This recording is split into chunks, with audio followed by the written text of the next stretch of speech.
Ava Torot, the secret wisdom of all concealed things. Introduction. What is Ava Torot? This is the ancient way. This is the way of the worthy ones. This is the way that leads humans beyond light and darkness. This is the way leading humans into the dazzling light. In this sense, Ava Torot means the place of the truth. This is the way of the worthy ones only, because in this way there is neither evolution nor development. There is only one thing, the truth. Along the way towards the great dazzling light, humans have to reach deep and thorough understanding of things, to reach thorough understanding of life and death, paradise and hell, good and evil, health and sickness, joy and grief. To reach thorough understanding means to go beyond things. This condition being met, a human being is already worthy to pass the great trials, the trials of the sacred dark, the trials of the mysteries. Then the ones who have passed properly through the sacred dark and through the mysteries become sons of the dazzling truth, and they also become brothers of the world and of the universe. The way is glorious only when it leads humans to the dazzling light of the truth. Eleazar Harash. You are the brilliance of the truth. Know thyself as the love of the worlds, and then you will never seek any paths towards the truth, for love is the brilliance of the truth. Love is your ancient roots. If you choose the path of good, you will lose yourself. If you choose the path of evil, you will cause yourself to fall into decay. Love is the most anciently born essence, my friend. Love is your ancient roots. Unless you get back into your sacred roots, you will keep wandering between good and evil. Moreover, you will be constantly hunted by grief, because grief stays where one has no roots. You will wish to get back. Since you have no love within you, my friend, now rivers are rising vehemently towards you. These rivers are called sickness, suffering, and misfortune. These rivers are so concerned about you, my friend, that they are coming to reach you and heal you from your lurking insanity. Whether or not they will succeed in healing you, I do not know, but there is one thing I do know. Sometime or other, you will surely wish to get back into your most anciently born essence, which is called love. In this essence, all rivers shall run dry. Only love can set a human being free from the frog. There was in the ancient past a very huge swamp. It was full of thousands of frogs. They all croaked, grumbled, cried, laughed, but always remained tied to the swamp. All of a sudden, a most peculiar frog appeared among them. He was very old, and his voice was so mighty that it pierced the whole swamp. He shouted so much, he yelled so much, he grumbled so much that all the other frogs began to hate him and decided to better drown themselves than listen to him. Thus, they renounced their frog's origin and were reborn as different beings. You will say, as what beings? Well, as human beings. So nowadays, these human beings are walking around the world, which is actually the same that swamp. And all of these human beings hold memories from that croaking and that grumbling. Still, I have heard a lot of people say to others, "Do not talk to me in a loud voice. Do not shout to me. Please speak to me more quietly so that I can understand you. I say there is croaking and grumbling even in the quiet talking of humans, because the frog will not leave any human being alone, while still there is no love in them. Love is the only force that is able to engulf all the grumbling of the world. 3 types of dark. There are 3 types of dark. The first dark, this is the great, divine, sacred dark. The secret of life is hidden inside it. The second type of dark has originated from the choice of humans who have wished to get detached from the truth, detached from God.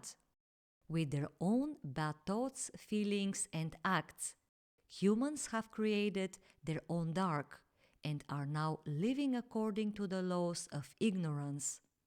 This dark is the work of their own hands. The third type of dark is the external one, the one that comes with the fall of night. The second and the third type of dark are illusions.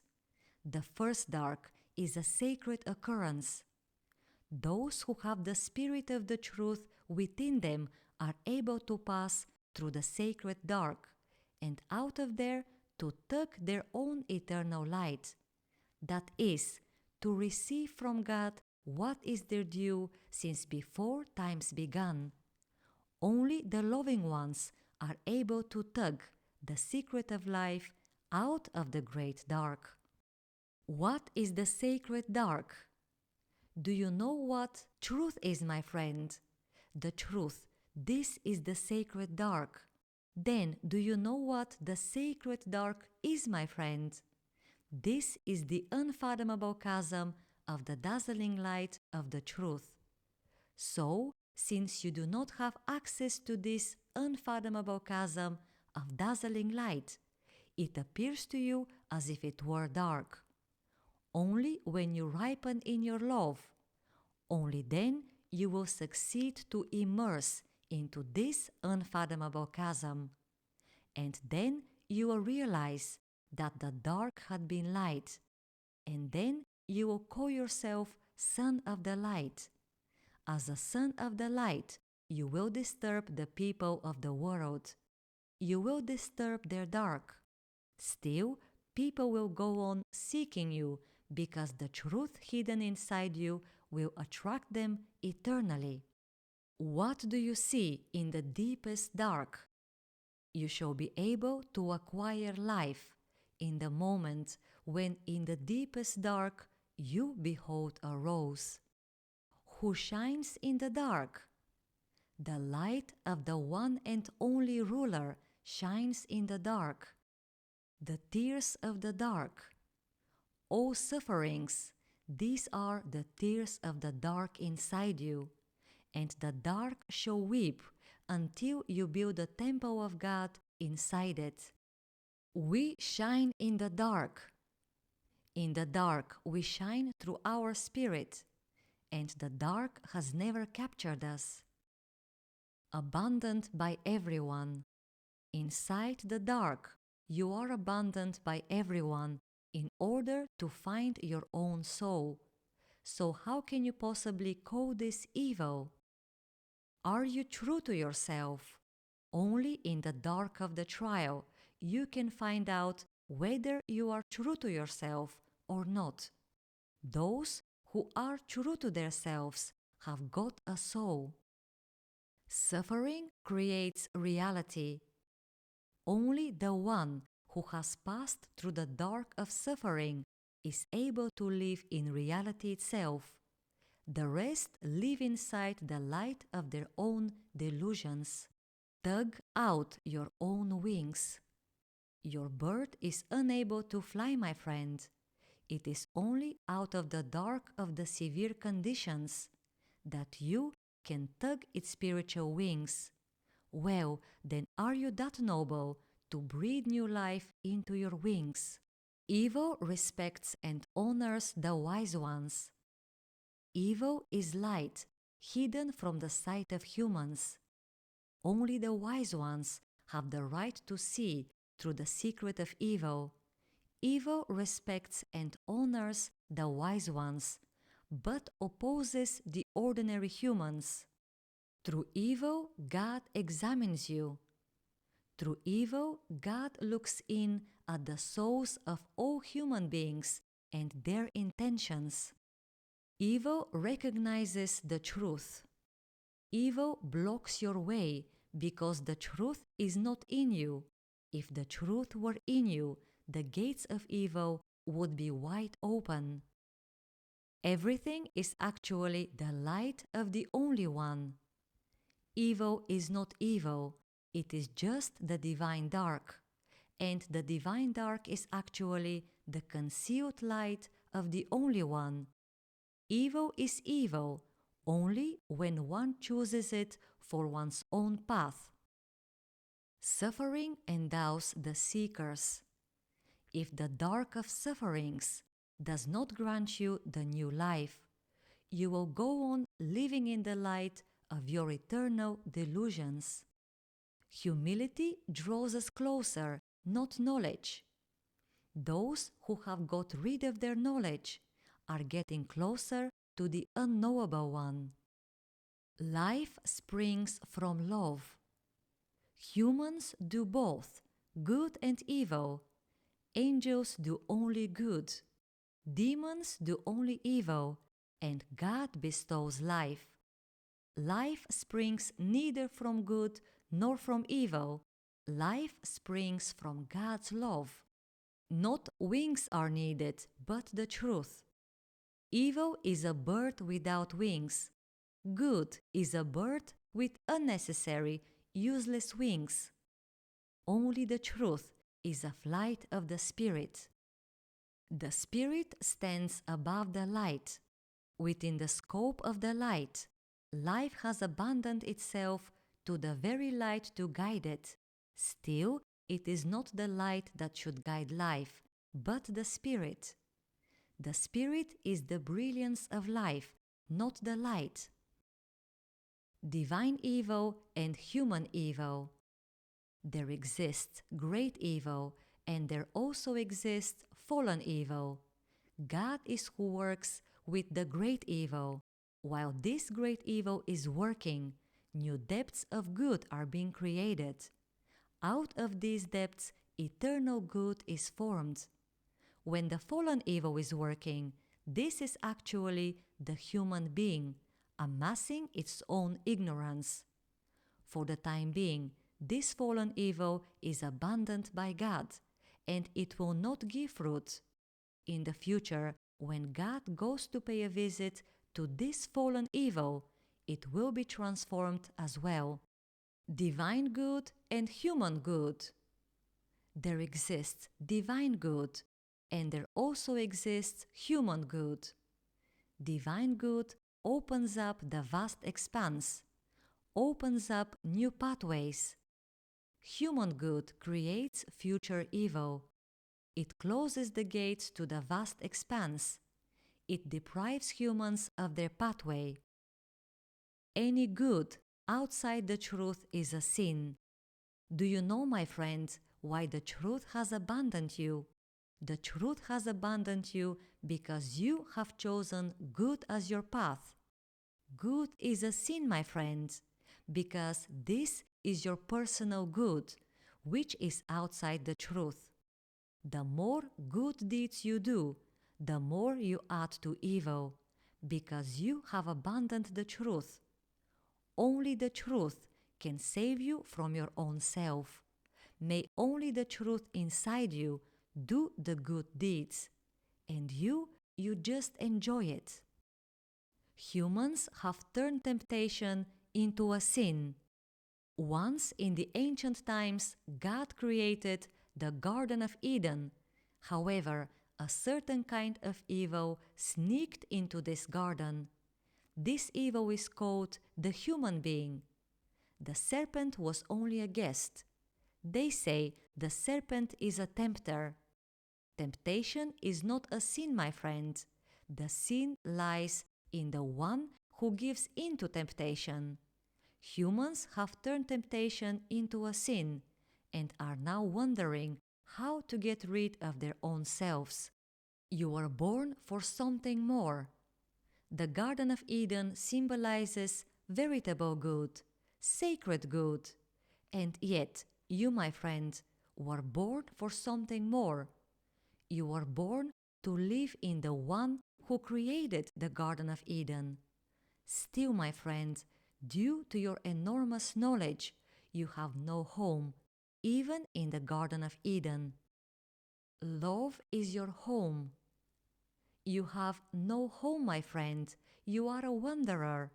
You are looking only for unnecessary things, both in this world and in the other one. There is only one home, my friend. This is your love. If you have love in you, then you have a soul. Your soul is your home, my friend. Those who take possession of good distort themselves.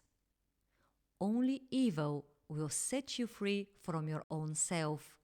Yet, even evil has a hard time doing this, my friend, because you have built many fortresses within yourself. And the biggest fortress, my friend, is in the fact that you consider yourself a good person. Those who take possession of good distort themselves. Only love endows with an image.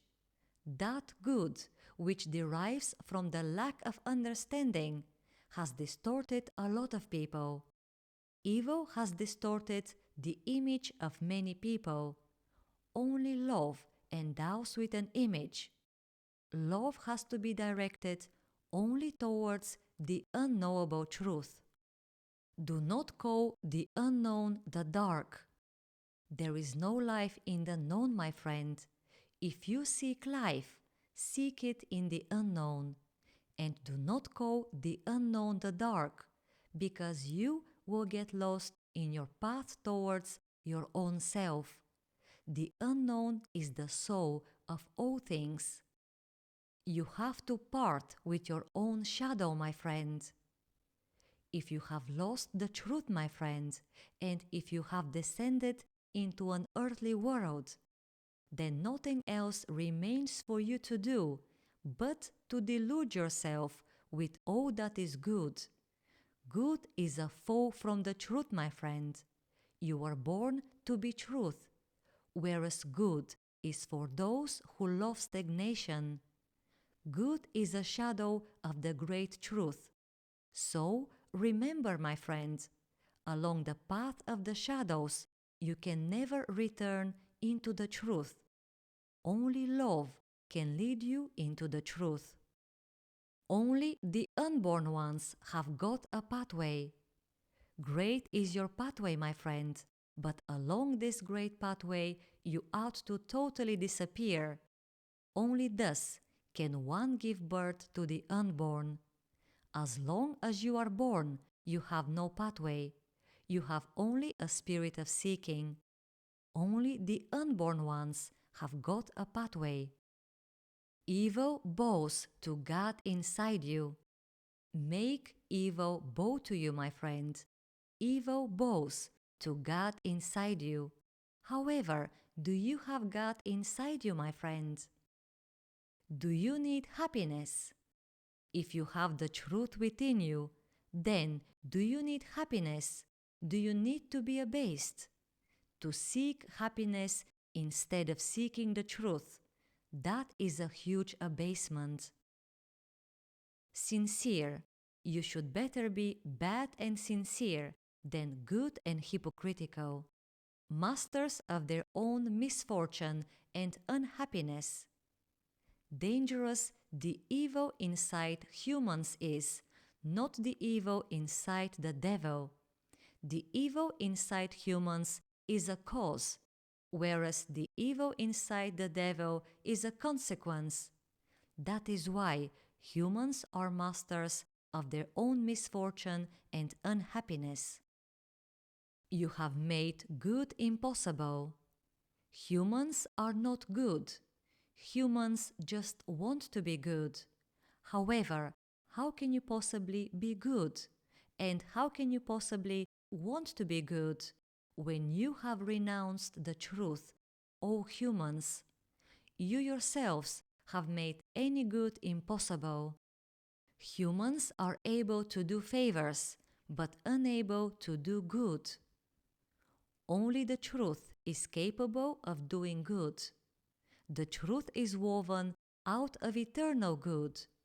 Humans are able to do only favors, but even in doing favors, they are still unable to be proper mediators. When you do a favor, do not impart yourself into it. A story about the way towards the world and the way towards the truth. Once, an elder who was near the end of his life called his two sons and told them, "Here I am living now, but I have a large estate. So before I leave, I want us to resolve this question together."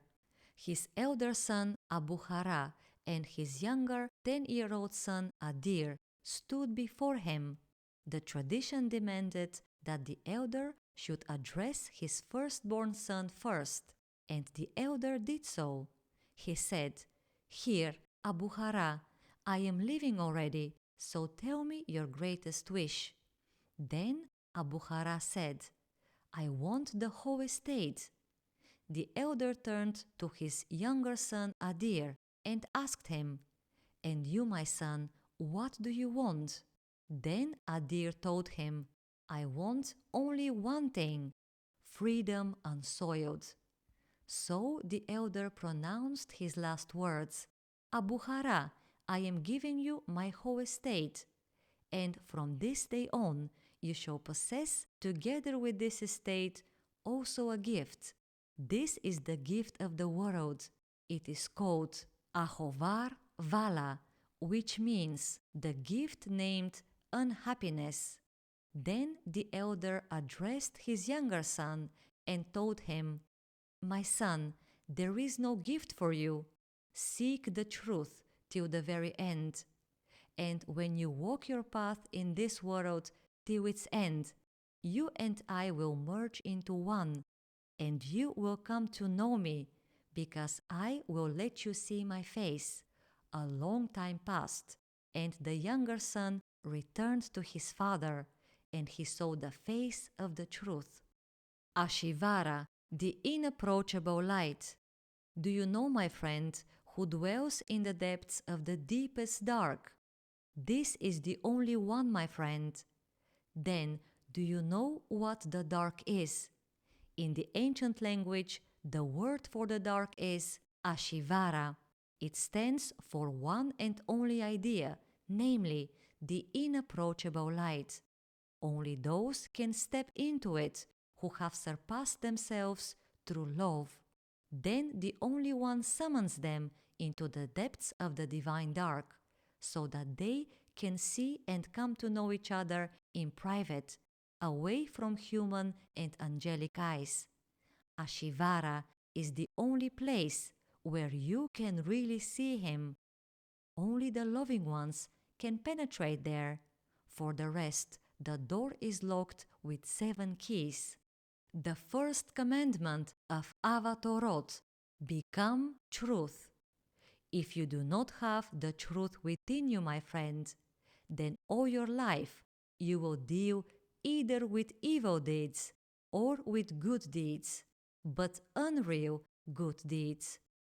I will tell you the first commandment of Ava Torot, my friend. The first commandment reads, "Become truth." Then evil will be for good, and any good will be for good too. Well, do you know why this is so? It is because the truth is unable to do anything but good. However, you humans are now able to turn even good into evil. Your good is evil, and your evil is evil too, because you do not have the truth within you. Only love beholds love. If I have love in me, the world must not see it. The world should see only the good and the evil that come out of me. Only God has the right to see my love. Only love beholds love. You will be conceived inside your spirit. The aim of all the good you do is to perfect your mind. The aim of all the evil that comes to visit you is to ennoble your heart. The aim of all the grief is that your soul gets more and more uplifted. The aim of all the knowledge is that you come to know your own willpower. So, if you walk these 4 paths properly till the end, you will be conceived inside your spirit. Your spirit is a gleam of the ancient dawn, and only your spirit can lead you where reality dwells. You are water for your own self. What are you looking at, my friend? I'm looking at a dried river. And so, what do you see, my friend? I'm wondering where all the water has gone. I will tell you, my friend, water continues to flow.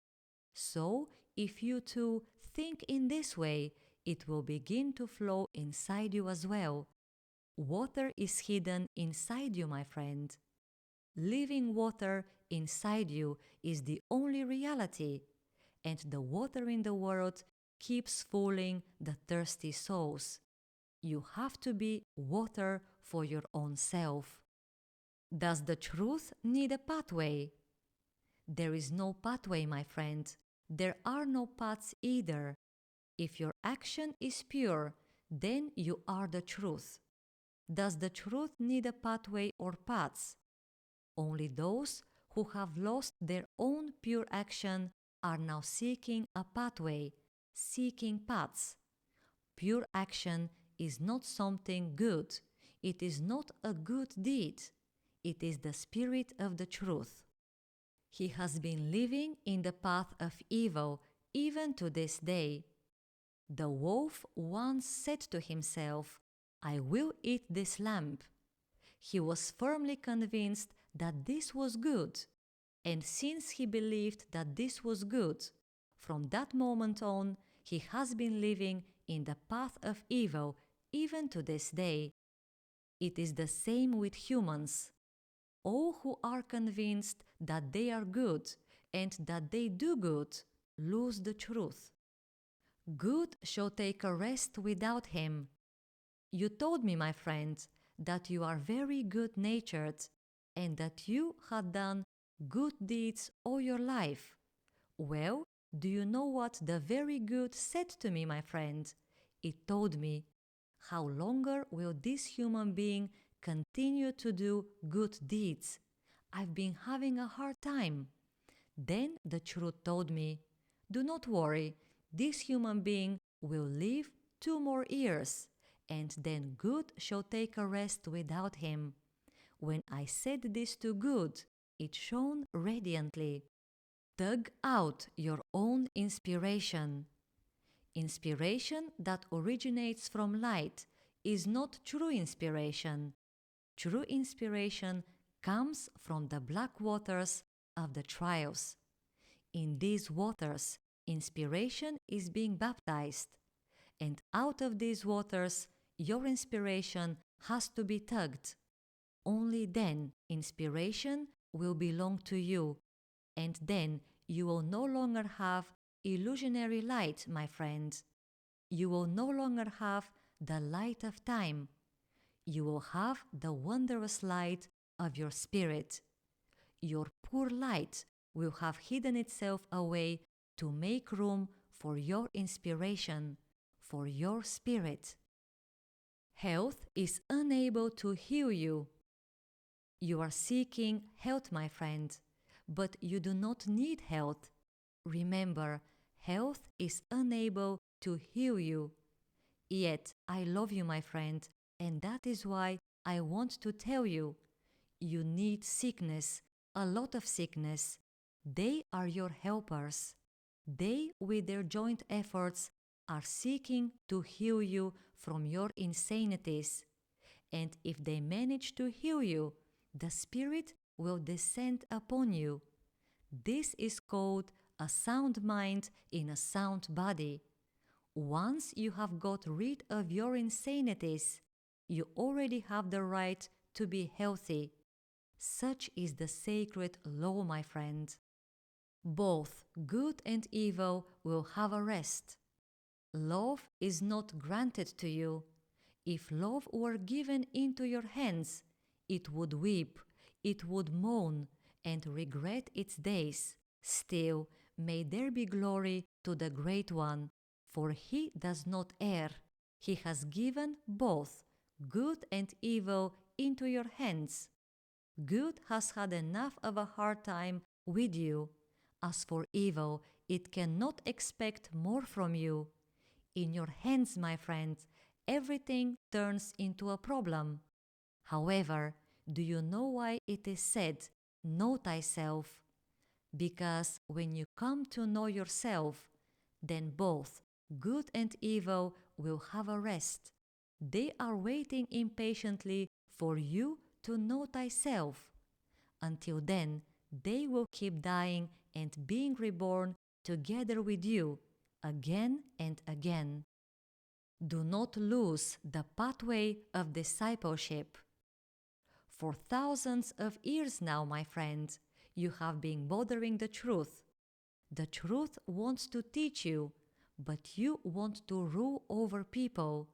The truth wants to guide you, but you are proud of yourself. The truth wants to make you divine, but you want to be the master of the worlds. Since you do not know what you want, my friend, for you, the hour of the truth is strictly predestined. When this hour comes, my friend, it will already be too late for you. Your desires will have no voice in the matter. You will have lost the most essential thing in life. It is the pathway of discipleship. The worst thing in life is to lose these favorable conditions, the favorable conditions for discipleship. Make the dark say, "I am overwhelmed and subdued." If you want to become the light of the world, you will have to pass through the force of the dark. Do not think it is easy, my friend, for a lot of people have fallen asleep in the dark. It is beautiful to become the light of the world. However, do you have such love, my friend, so that when you penetrate the dark, to hear the dark saying, "I am overwhelmed, your love has subdued me"? Be worthy enough to behold the face of the truth. Those who wish to come to know good should first come to know their own hearts. The pure heart represents good. Those who wish to come to know evil should first come to know their impure minds. The impure mind represents evil. Those who wish to come to know love should first come to know their own souls. The soul represents love. Those who wish to come to know grace should first come to know their own pure minds. The pure mind represents grace. Those who wish to come to know the truth should first lay everything achieved as a stake. Only those who sacrifice everything achieved, including their own selves, are able to leap into the unfathomable chasm of the unknown uncertainty. However, if they ask what they will gain from this, they are done away with. The truth cannot be gained, my friend. The truth only reveals whether you are worthy of it or not. No one can possess the truth. It is enough just to behold its face. Sons of the great boon. The light of day is a born light. This is the impoverished light, my friend. Everything which is born is impoverished, my friend. If you come to be born out of your own unbornness, you shall be the one who has descended from the light of the Spirit. You shall bear the unborn light within you, and then even your enemies shall say, Behold the son of the great boon. These are the sons whom the world has long been waiting for. Only at Golgotha you are able to behold the truth within you. Light is given to you so that you may search for your own self. The dark is given to you so that you may unveil yourself. Still, remember, my friend, neither any light nor any dark are able to help you. The only thing that can help you consists in the following. The truth ought to have chosen you. If the truth has not chosen you, light will always delude you, and Golgotha will be a great disaster for you. Whereas, if you love the truth, the dark of Golgotha will bow down before you. You are born to show the face of the truth to this dark. Inside your own depths, you are truth. There is no devil in purity. There is no other devil besides you. Therefore, save yourself from your own self. Purify yourself. There is no devil in purity, my friend. Success or life? Success in the world deprives you of your true pathway towards life. Success in the world is a failure. The spirit is not success. The spirit is life. Time and eternity are impoverished without the truth. There is no time in your spirit, my friend. There is no eternity in your spirit either. Your spirit is truth, and therefore the world needs you, my friend. Both time and eternity are impoverished without the truth. You do not need any temples. You need God. The dark of suffering is the concealed temple of God, whereas light is the manifest temple. Still, you, my friend, do not need any temples. You need God Himself. Do not create darkness within you. Darkness engulfs itself, my friend. Therefore, do not create darkness within you. Is there really matter around you? If you see things around you as matter, then you have fallen asleep. Everything around you is spirit and light. You are dying because of your earthly eyesight, my friend. Is there really matter around you? The very first sin. You are living in sin, my friend, but not because you do evil or because you do good. You are living in sin because you have forgotten your own divine nature. In the truth, you will conceive yourself. In knowledge, you will get lost and you will lose yourself. In love, you will find and discover yourself. In the truth, you will conceive yourself. The name of the trial. All things are uttered names of God. Evil is the name of the trial testing your depth. Do you know where your hell is and where your heaven is? If you are impure and if you enter heaven, heaven will be your hell. If you are pure and if you enter hell, hell will be your heaven. Hell smiles secretly to the pure ones. Never be at war with the sun. Once a little bird had a great ambition. He wanted by flying to reach the highest place. He wanted to overshadow the sun. So he flew high, reached the sun, spread out his wings dreadfully, and darkness fell upon the world. Then the bird felt as though he was master of the dark. However, it happened so that he rushed down headlong into his own dark, and falling upon the hard ground, he completely broke up his wings. Before he died, an inner voice told him, "What your wings actually overshadowed was not the sun, but a tiny speck of the sun. It accidentally bumped into you, not allowing you to reach the sun. This little bird is the devil who has wished to fight God Himself. Each trouble seeks its own home.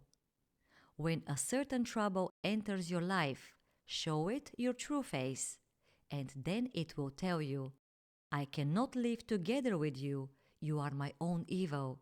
However, if you show your bad face, this trouble will embrace you, and the two of you will become one.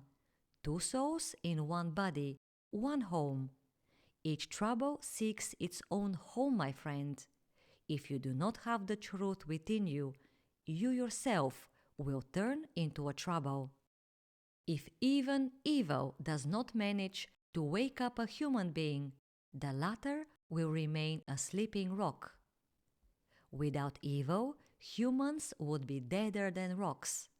Humans have turned into rocks because they have hardened themselves through their wrong choice. Evil comes to help these rocks. In this case, evil symbolizes living water. This living water, breaking constantly against these rocks, will get them back to the primordial right choice. Then, suddenly awakened by this choice, the rocks will come to life and evil will have a rest. The truth will grant you its spirit. If you want to thoroughly understand evil and good, you ought to be intent on the truth. Once you are intent on the truth, evil shall be willing to help you, and good shall be willing to ennoble you. However, may you keep on seeking the truth, because it will give you far more than help or ennobling. It will grant you its spirit, and you will be named firstborn. Only the truth arranges life. Once in the ancient times, in the kingdom of the unknown spirit, in its garden, there was an old, age-old tree. On this tree there were thousands of leaves, thousands of creatures. However, one of the leaves became discontent and began to argue, began to yell. It climbed, "Who is the one that dares to hold me so, tied to this tree? I was born for great freedom.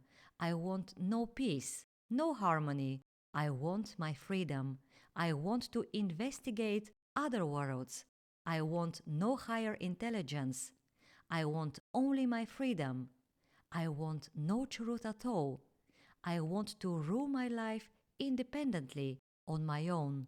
And this leaf went on speaking to itself like that until a soft wind blew and tossed it down on the ground. This leaf is contemporary humankind, and that is why in the world today you can see so many leaves willing to arrange their lives without the truth. Can anyone possibly arrange their lives outside the truth? Do not fool yourselves, my friends. All who arrange their lives without the truth actually arrange themselves in death. Is that really well arranged? Only the truth is able to arrange life. I do not know even the slightest evil. People ask me sometimes, "Are you a good person?" I am not a good person, my friend. If I were a good person, I would do you a lot of harm. I am truth, not knowing even the slightest evil. The aim of evil. The aim of evil is to save you from human good. Evil seeks to exchange human good for divine good. Human good disturbs your soul, my friend, disturbs your paradise. Annihilate your sin, not yourself. Do not destroy nor annihilate yourself, my friend. Annihilate your sin. Those who live within love annihilate the sin itself. They bestow from their own soul. When the good ones do good, they rejoice. When people of knowledge do good, they calculate. When the loving ones do good, they bestow from their own soul. The greatest thing in life. Thinking brings external light. Understanding brings illuminating light. Love brings consecrating light. The truth brings totally absorbing light. If the truth has come to absorb you entirely, it is because it has already accepted you as an equal. This is the greatest thing in life. The truth absorbs entirely only a pure, virgin consciousness. Choose the revelation, my friend. If a great joy has begun to overwhelm you, then you are in danger, my friend.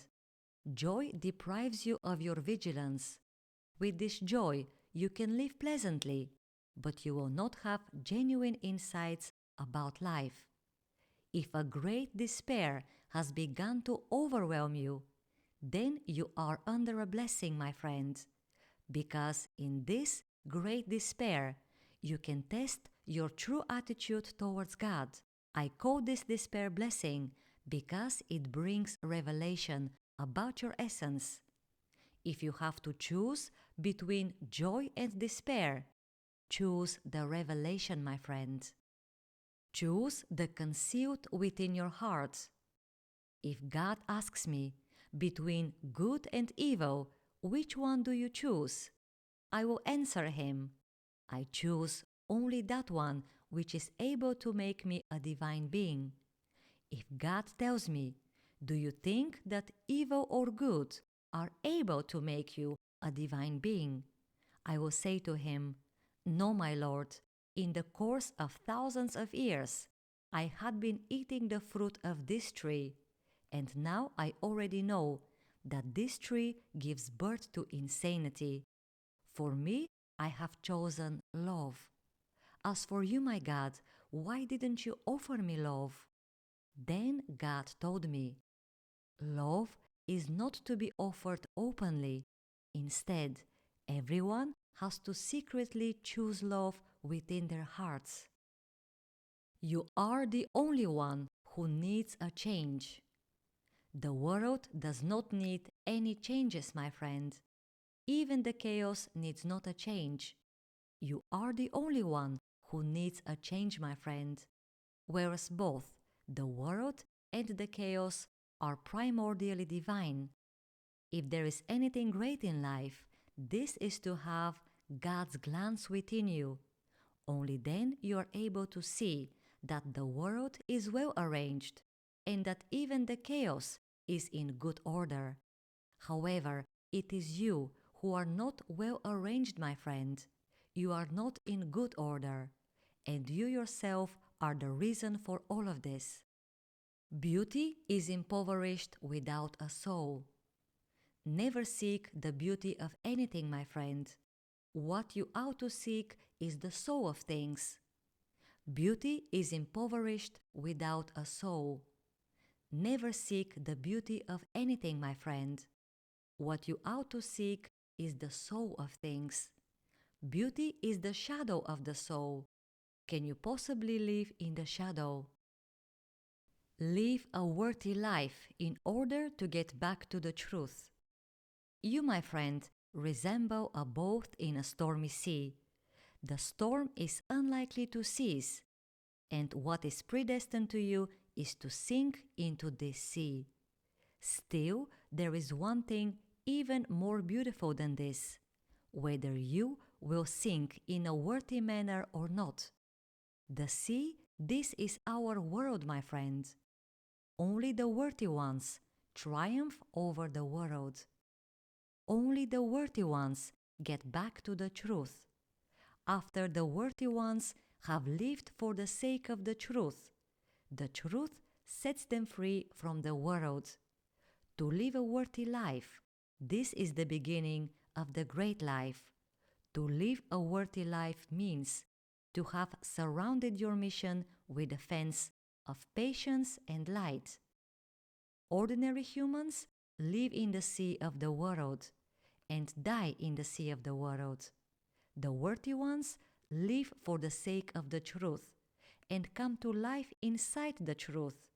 In the end, you shall go to what you have lived for. The fourth commandment of Ava Torot: live. You do not need any science, my friend, nor any religion. What you need, my friend, is pure action. This is how the truth lives. Life is what you need, my friend, not investigation of matters. Those who investigate matters have given up pure action. So that is why the fourth commandment of Ava Torot reads, live. The third commandment of Ava Torot, cleanse yourself. No one is able to cleanse themselves by means of rules and methods. Cleanse yourself through a great longing for God. If you want to stain yourself, then live for the sake of the world. Yet, if you want to cleanse yourself, then you need not just longing, my friend, but a great longing for God. Only such great longing is able to throw away the world, the non-existing. The world and the worlds, whichever they are, do not exist, my friend. In vain have you directed your glance towards them. There exists only God. Cleanse yourself through this great longing for God. This is the third commandment of Ava Torot. The second commandment of Ava Torot, understand thoroughly. Understand things thoroughly, my friend, and the truth will always shine in you. If you do not understand things thoroughly, my friend, the dragon of the world will devour you, and then you will reflect upon matters the way the foe reflects. Understand things thoroughly, my friend. This is the second commandment of Ava Torot. The ones who thoroughly understand things are humbly wise, and through this they skip the world and grasp the truth. Thoroughly understand things, my friend, and disappointments shall always be watching you with eyes full of sorrow, because they can never capture the people of the truth. Understand thoroughly. This is the second great commandment. The flower that hid its scent. If you want to be light for the world, be a flower that spreads its fragrance far and wide. However, if you want to be a son of the mystery, be a flower without a scent, then only the ones who are able to touch your hidden inner fragrance will understand the language of the inexpressible. Still, even the inexpressible is only a particle of the great mystery. Every word is a flower. We have learned to live within the words. However, there is something behind the words. The secret of a word is not hidden inside the word. The secret of a word is hidden in its depth. This depth is a sacred idea. This sacred idea is formed by the Spirit, and the Spirit flows from the truth. If a certain word does not lead us to the truth, we shall remain creatures of death. A word is just a doorway, it is just a path. Only the pure ones can set off along this path and reach the sacred idea. And the ones who have reached the sacred idea easily merge into one with the Spirit of the truth. As for the ones who only stand at the doorway to the truth without moving, they remain literalists and stop their own development. Every word, in its inner sense, is woven out of the fragrance of the sacred. There is fragrance even in insults, yet who else could feel this fragrance, this scent, if not the loving ones? The scent shall be revealed only to love, just as flowers reveal themselves to the bees. When a flower beholds a bee, it bows and says, "Take my scent, because I too would like to do a little favor to the world." Trust is the sacred key. Do you know where love is present most abundantly, my friend? I will tell you, it is where the greatest grief is. There, love stands faithfully on its guard. Love is always awake and vigilant. It is like a fountain of water waiting to start flowing any moment. Love is waiting for you just to unlock it, my friend. It does not have a key in itself. It has given the key to you. Love knows only to flow. Love is like a sacred river, but the key is inside you. Which is this key, my friend? Trust is the key. Trust in love unlocks love. Trust in love is a sacred key. The innermost sacred has always got wings. In times gone, I had wings, but I lost them because I renounced the truth. Now, after all these numerous sufferings on the earth, I have learned that the truth is the most important thing in the world. So now I have wings again. What are the wings actually, my friend? They are the unconditional attitude towards the truth, and they also are the innermost sacred attitude towards the truth. The innermost sacred has always got wings. The ordinary has got only hands. When the ordinary comes to be reborn within the innermost sacred, then the hands will turn into wings again.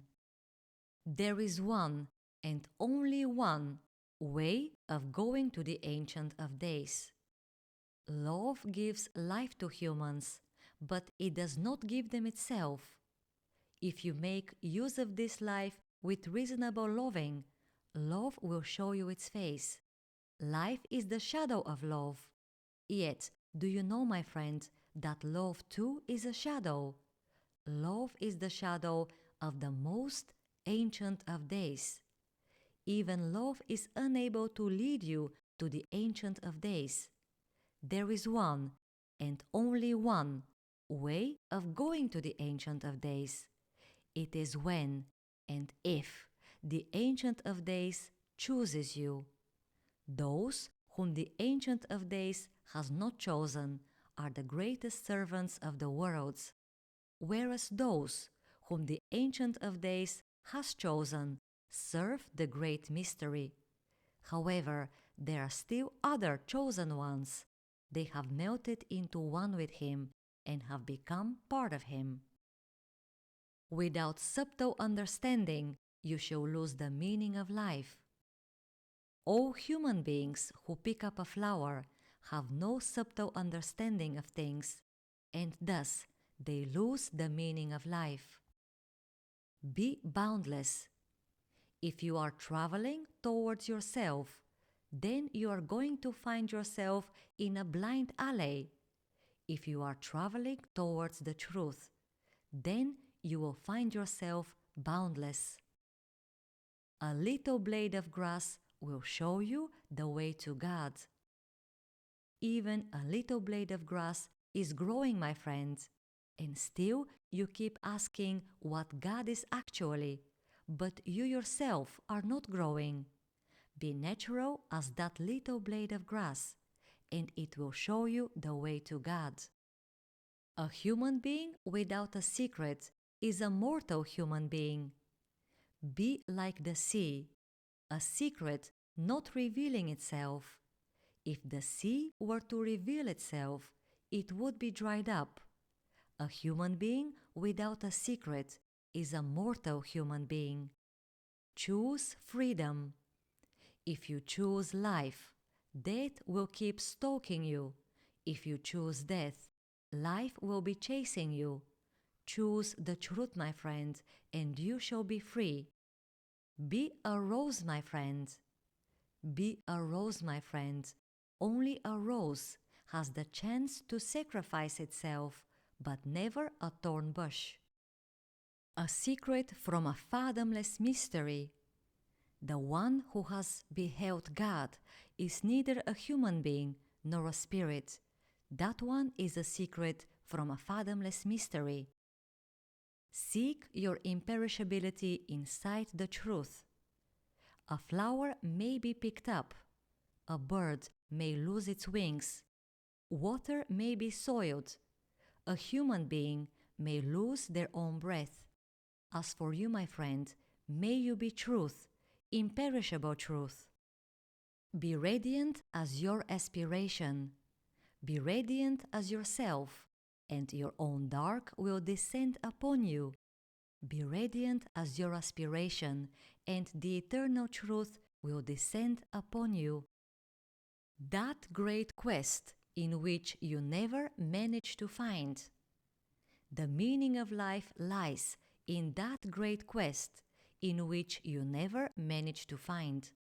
As long as you keep seeking, the inner meaning will be seeking for you too. Once you stop seeking, the meaningless will find you. Seek, and you shall not find, but you will give meaning to your life. Do not spoil your life. Do not give meaning to your life yourself, my friend, so that you do not spoil your life. Let life give itself its own meaning inside you. Seek the inexplicable in the questions. Those who keep resolving the questions of their own life have taken the wrong path. The ones who do not ever resolve the questions of their own life have also taken the wrong path. Only those are on the right path who are constantly seeking the inexplicable in the questions. A story about the one who engulfed the old-time serpent. Once upon a time in a wood, there lived an adept called Ava. He lived very peacefully in a secluded place. However, once the voice of the Most High manifested itself and taught the adept, "Would you like to become friends with the truth?" Avahor replied, "But I love the truth most of all." Then the Supreme Voice said, "You love the truth dearly, but you are not friends with it. The ones who are friends with the truth do not love it, nor do they seek for it. They have become one with it. The truth has chosen them, so today the truth has chosen you. But still, you have to pass 3 trials. Therefore, you have to take this path, and you will meet 3 snakes, a good one, an evil one, and a very venomous one. If you are able to engulf these 3 trials, you shall be named Son of the Truth. And then you will no longer love the truth, but you shall live through it. The ones who love the truth are not yet living according to its laws, while those who have been chosen by the truth are already living through it." So the adept set off along the path of trials. He walked and walked, and then he met the good snake, and he realized that this snake was very dangerous, and the good in it was dangerous too. So the snake grasped his throat, forgot its own good temper, and attacked him. But the adept kindled his own heart and engulfed it. After that, Avahor went further along his way and met the evil snake. It was very strong, and it felt at once that it had an enemy against itself. Then Avahor kindled his own mind and engulfed the evil snake. There remained the 3rd trial, the hardest one.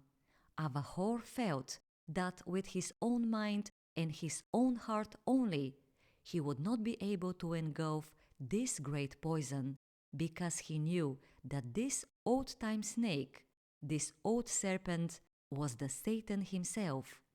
Still, Avahor decided to go on against the great trial. He knew that this would be the hour of the truth. He walked and walked a long way further, and even got tired. But in the end, he met the most venomous snake of all. The old serpent counted on his fatigue. It believed that an exhausted man would have no power, so it attacked him unexpectedly. However, Avahor was well prepared. He kindled his own willpower and engulfed the most venomous of all snakes.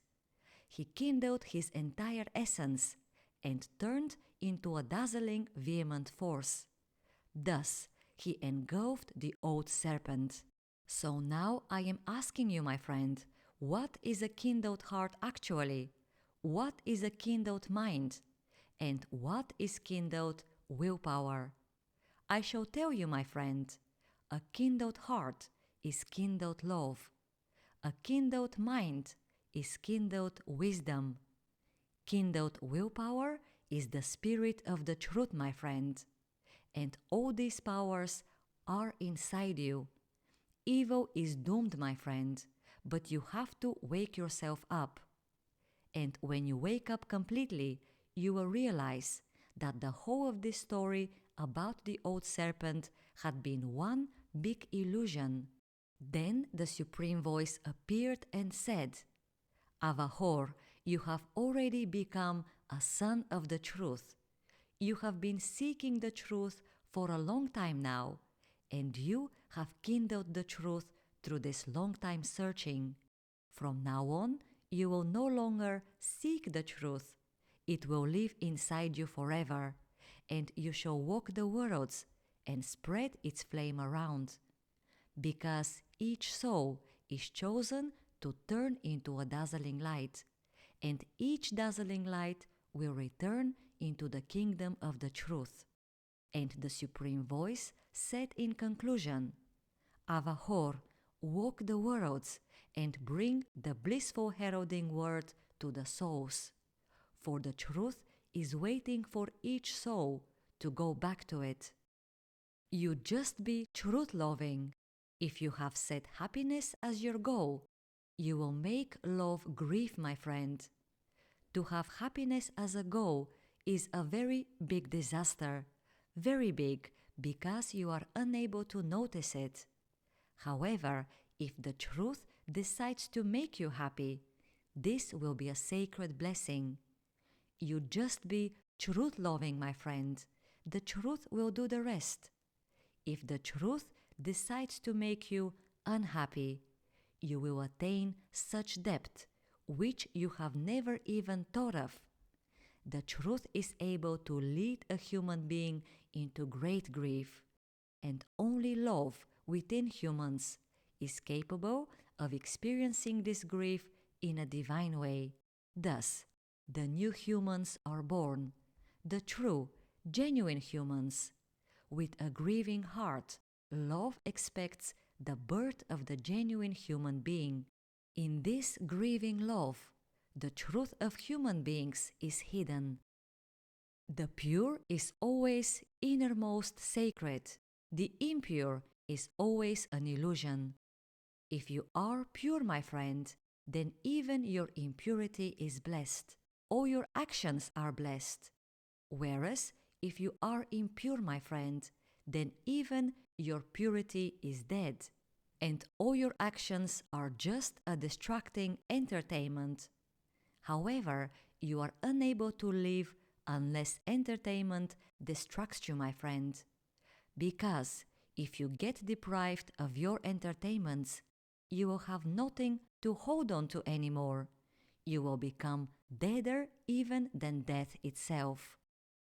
Only the truth has everlasting fragrance. Ordinary humans are ordinary roses.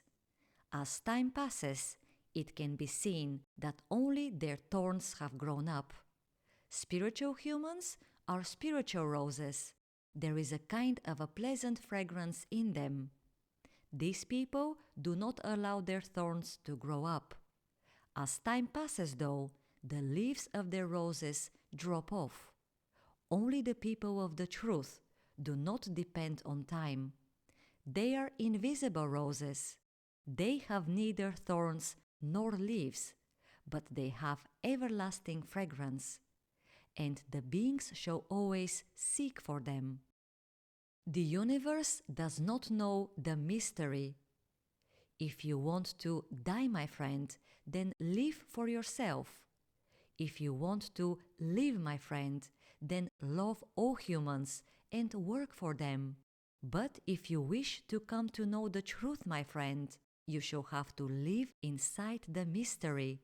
This is a secret life, unknown to the universe. Go back to your own beginning, my friend. There is life only in the desert, my friend. In the beginning, there was the desert, and in this desert, you are able to see clearly your own self, your divine nature, your completeness. Yet, you, Adam, you chose the world.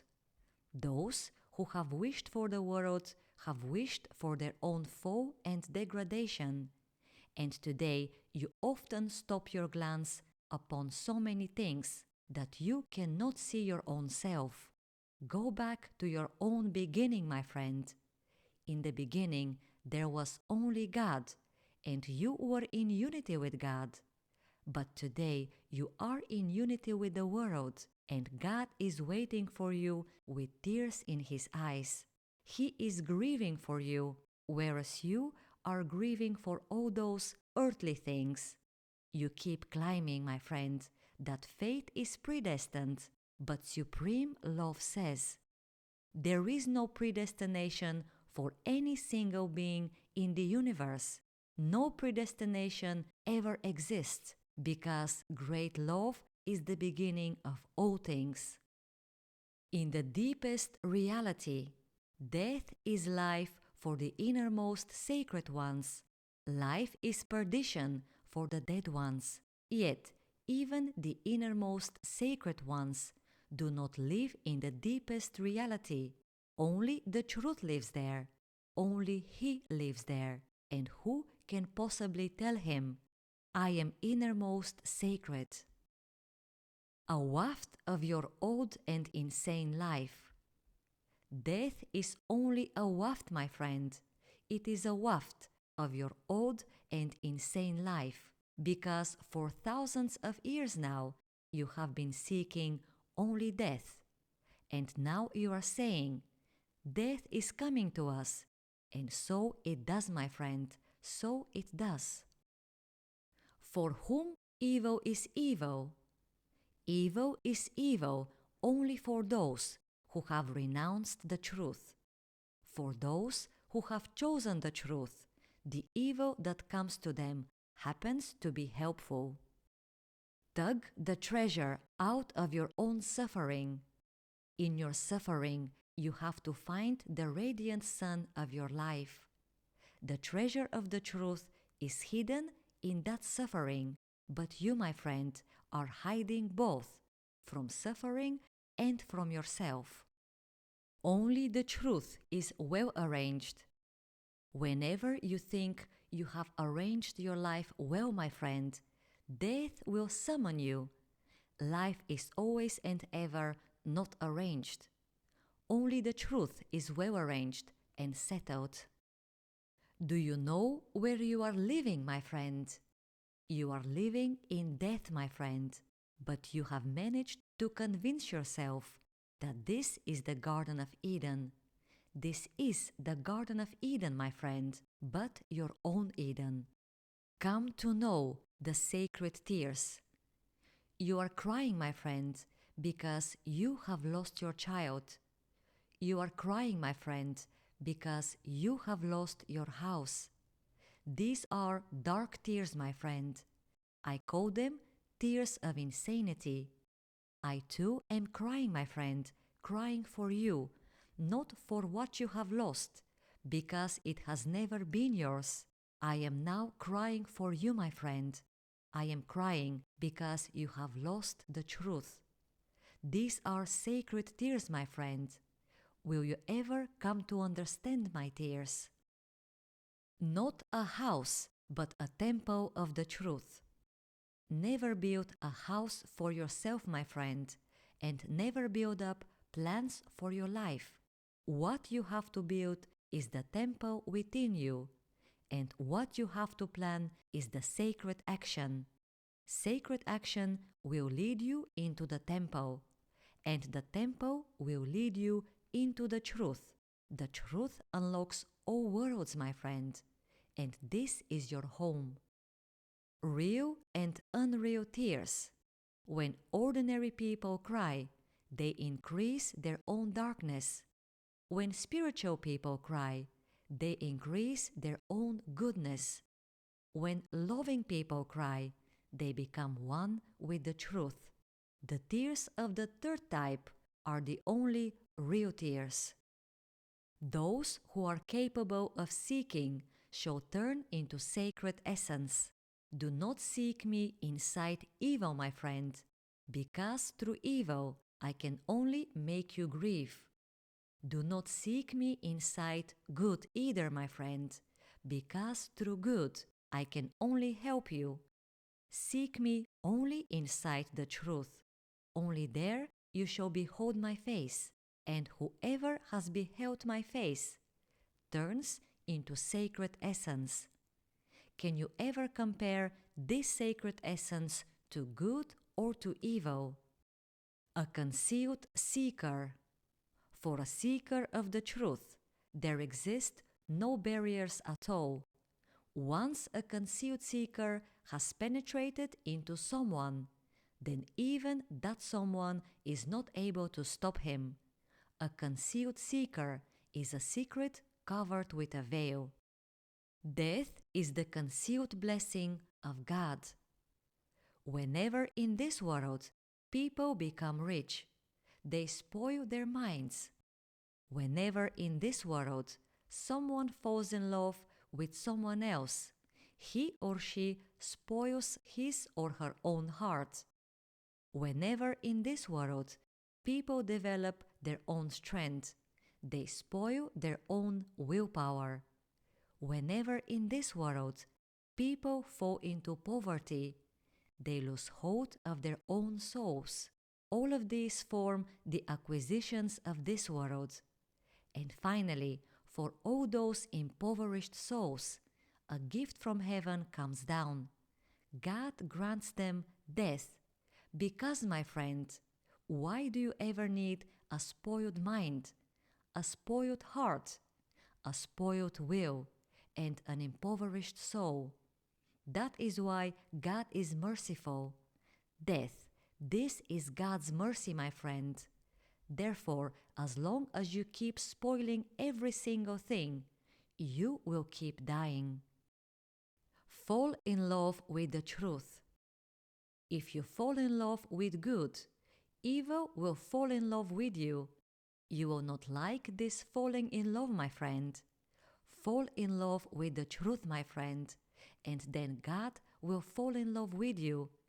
If you fall in love with the truth, the world will no longer be a heavy burden for you, because everywhere you will see only God.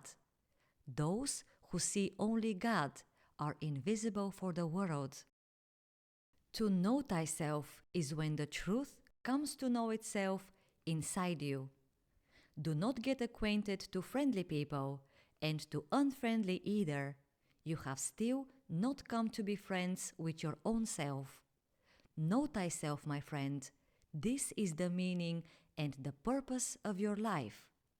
Still, what does it mean to know thyself? It means to fall in love with the truth so much that you manage to free yourself from both life and death. This is great non-existence, my friend. Only the truth lives in this non-existence. Only the truth knows itself, my friend.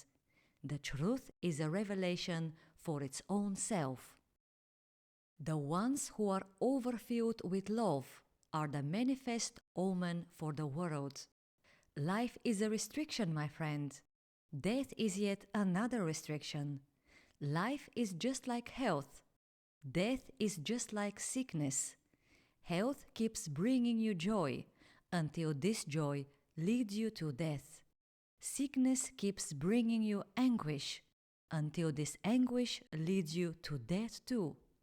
Only those who are overfilled with love set themselves free from the insidiousness of both health and sickness.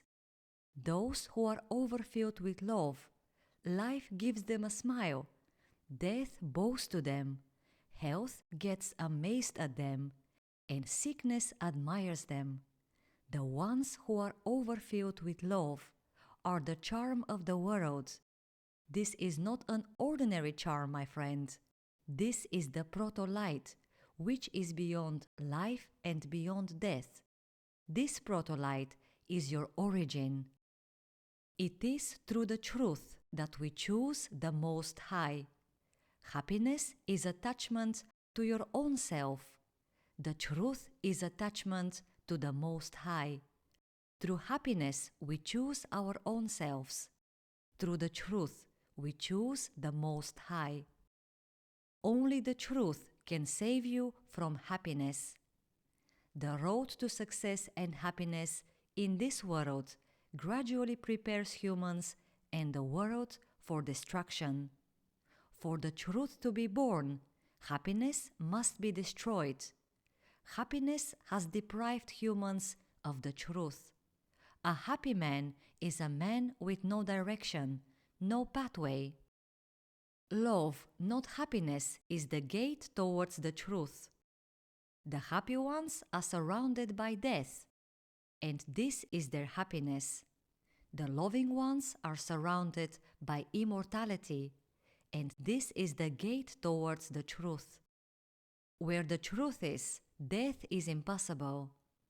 Striving for happiness is a hope already outdated, my friend.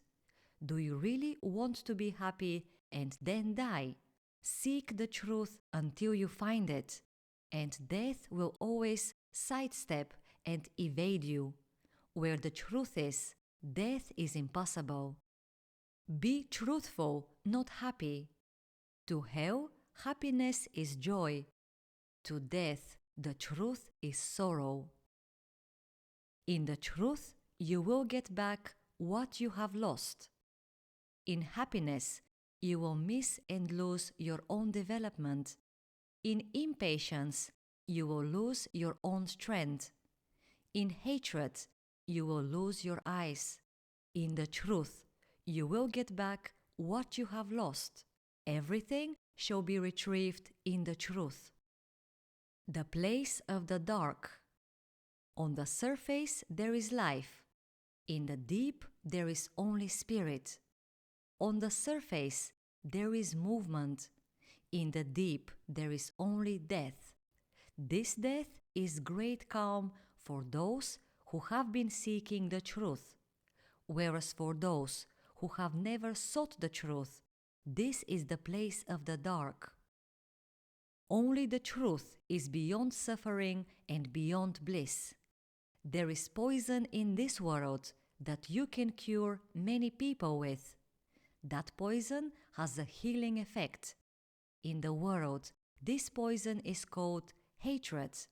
However, a lot of human beings are able to go further in their own development, only thanks to hatred. It is their only impetus.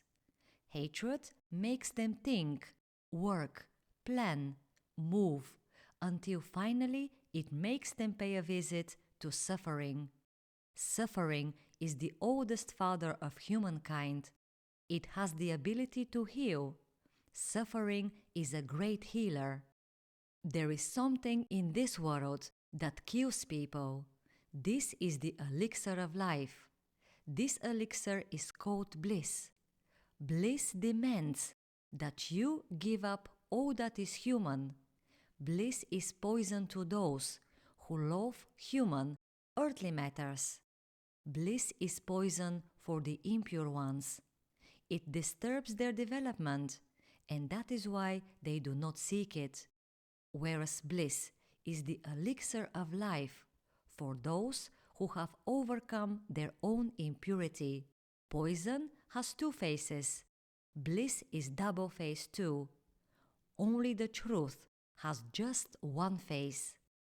You will find me only inside the truth. I am the way that is not a way, my friend. I am the life that is not a life, my friend. I am the spirit of the truth. I am your eternal truth. You cannot master yourself without nobleness. If you want to master yourself, then you will have to confuse your own mind and your own heart. With noble thoughts, you can totally confuse your mind. With noble feelings, you can totally confuse your heart. Then, after you have confused them entirely, they will come to congratulate you and will say, "Now you already have the full right to be master of your own self." You will find yourself along the hard pathway. Easy life will help you a lot to lose your way, my friend. All those who have wished to lose their own way have chosen easy life. Hard life will help you find your way, my friend. All those who have chosen the hard pathway have chosen the way towards themselves, the way towards the truth. There are no acquisitions along the hard pathway. There, the truth is the only thing you shall acquire.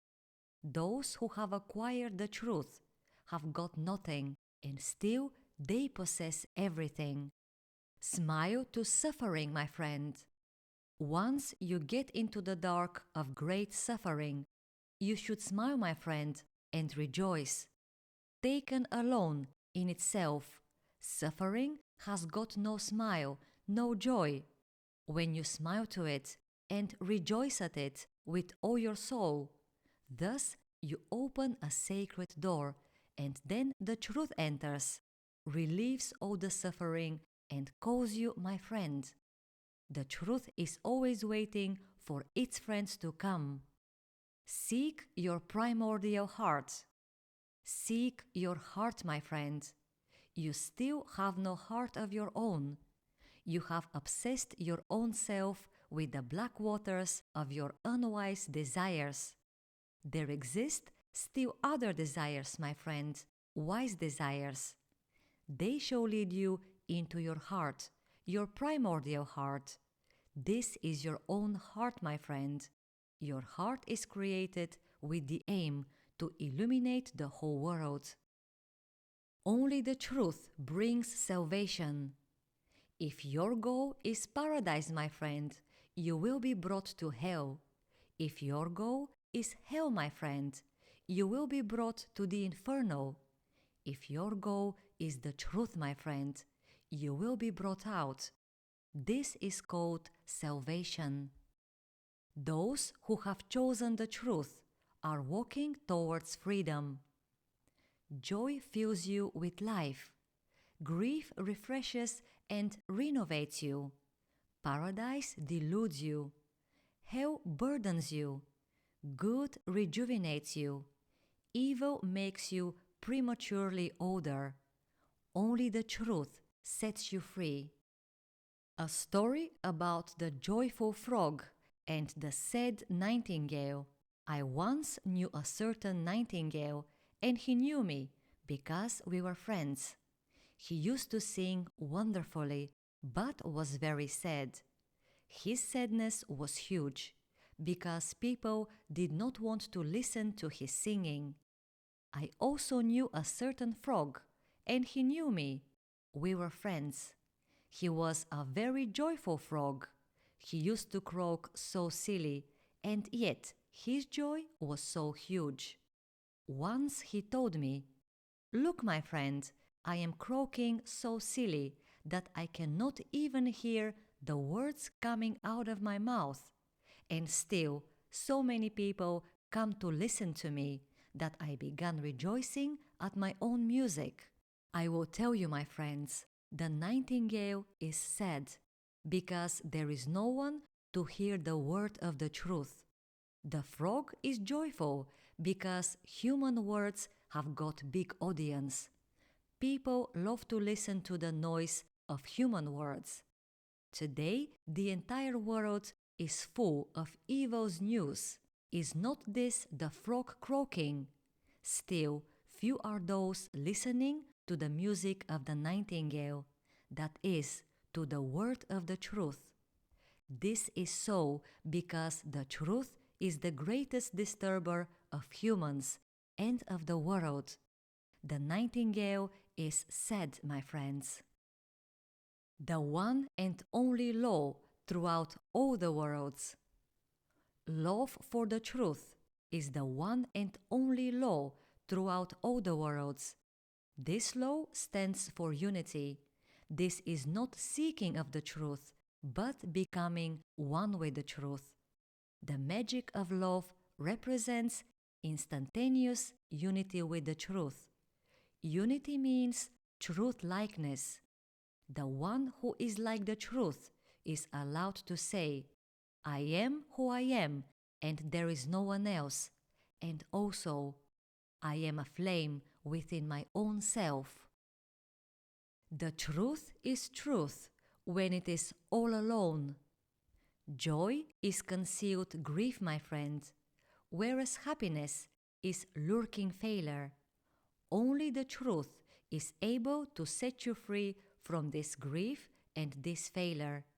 However, you ought to consent to have your joy and your happiness entirely burned to ashes.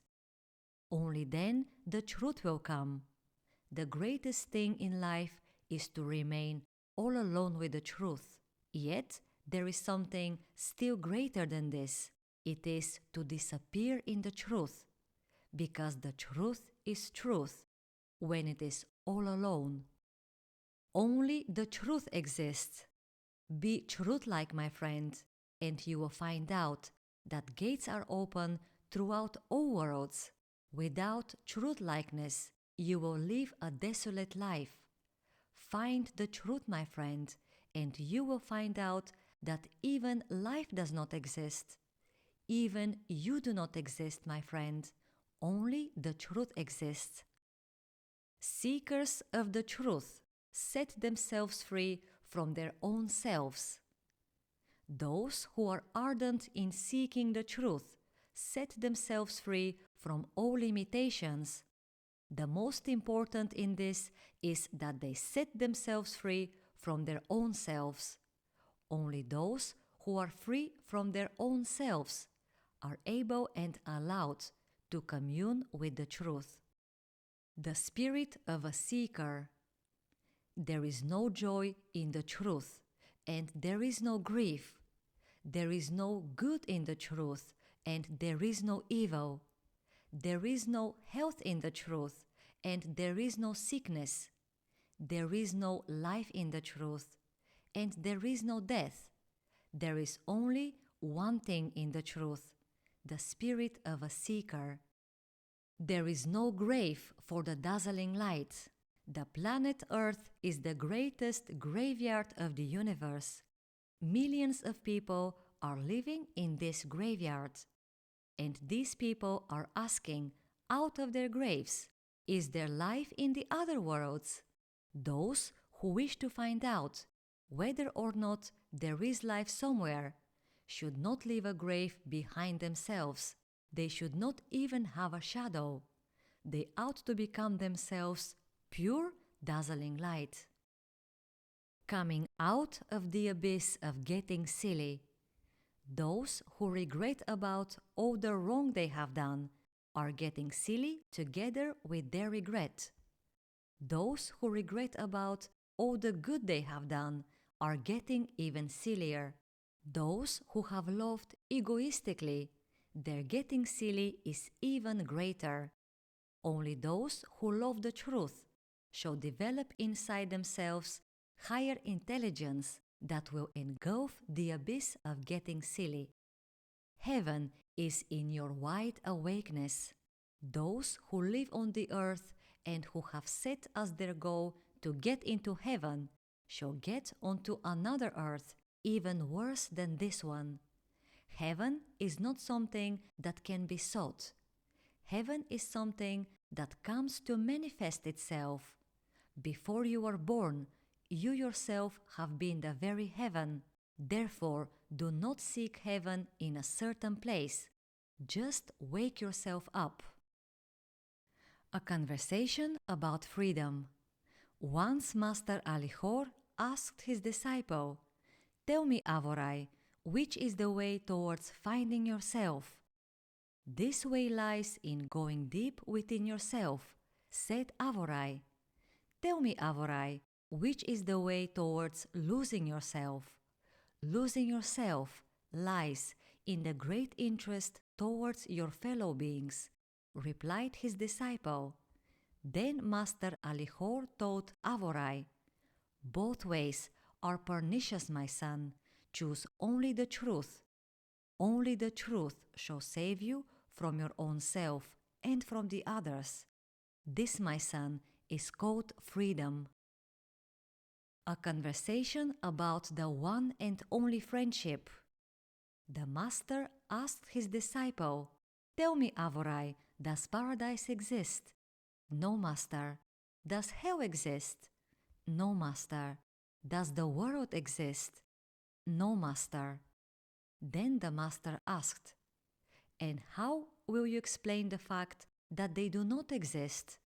And then Avorai replied, For those who have become one with the truth, paradise is already eliminated, hell is expelled, and the world is dissolved.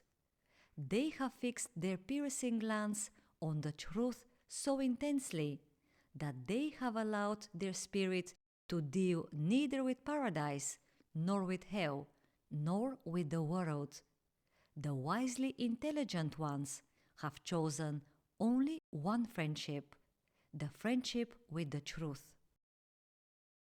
A conversation about the unknown uncertainty. Once, while Avorai was contemplating by gazing at the small river, Master Alihor came over and asked him, What exactly do you see? Avorai replied, The river does not exist. The word river is a fabricated word. If the river has got a name, then this name is fabricated as well. What is the worth of the river and its name without the water itself? Neither the river is flowing, nor the name. It is the water which is flowing. Still, I realized, Master, that water is not flowing either, because when the water in the river dries out, then what exactly is that which has been flowing? What is flowing is the energy, Master. However, I think that even energy is not flowing either, because even it stops its way at times. So I found within myself, Master, that the only thing that is flowing is the higher intelligence of things. Then Alihor said, Higher intelligence is not flowing either, my son. What is flowing actually is the unknown uncertainty. We are mere observers of the unknown uncertainty. The unknown uncertainty gives us higher intelligence. The unknown uncertainty deprives us of higher intelligence. Higher intelligence is given to us, my son, in order that we may come to love the unknown uncertainty, and that we wish it to accept us. You are your own deepest essence. If evil did not exist, humans would remain satisfied all the time. They would be content with themselves. This contentment is like death. Evil exists in order to save humans from this death. It forces them to penetrate deeper into themselves and discover their own deepest nature, which is pure divineness. The unknown is the other name of the innermost sacred. Good is unable to teach you to live properly. Evil is unable to teach you to live healthily. Only love for the truth is able to teach you how to comprehend the language of the unknown. You are a child of the unknown, so do not allow the tree of knowledge of good and evil to teach you. Good and evil are instructing you how to launch into the road to death. Only the unknown is able to set you free from death. The unknown is the other name of the innermost sacred. Free yourself from the dragon and from the abyss. Master your own dragon. This is your mind. Master your own abyss. This is your heart. Only then you will be free from your own self. Then the truth will come to visit you. The truth appears before those who have won the war for their own freedom. The truth appears before those who have cut the dragon in half and who have engulfed the abyss. The unfailing permanence shall guide you. If you have a path, then you are pathless. If you have no path at all, then you are pathless too. The unfailing permanence is what you have to find within yourself. The unfailing permanence is not a path, but it shall guide you. It is the treasure of the truth. The unfailing permanence is more than the path itself. What does the truth give to humans? Whoever can do good to the truth, whoever can do evil to the truth, only the truth is able to do good.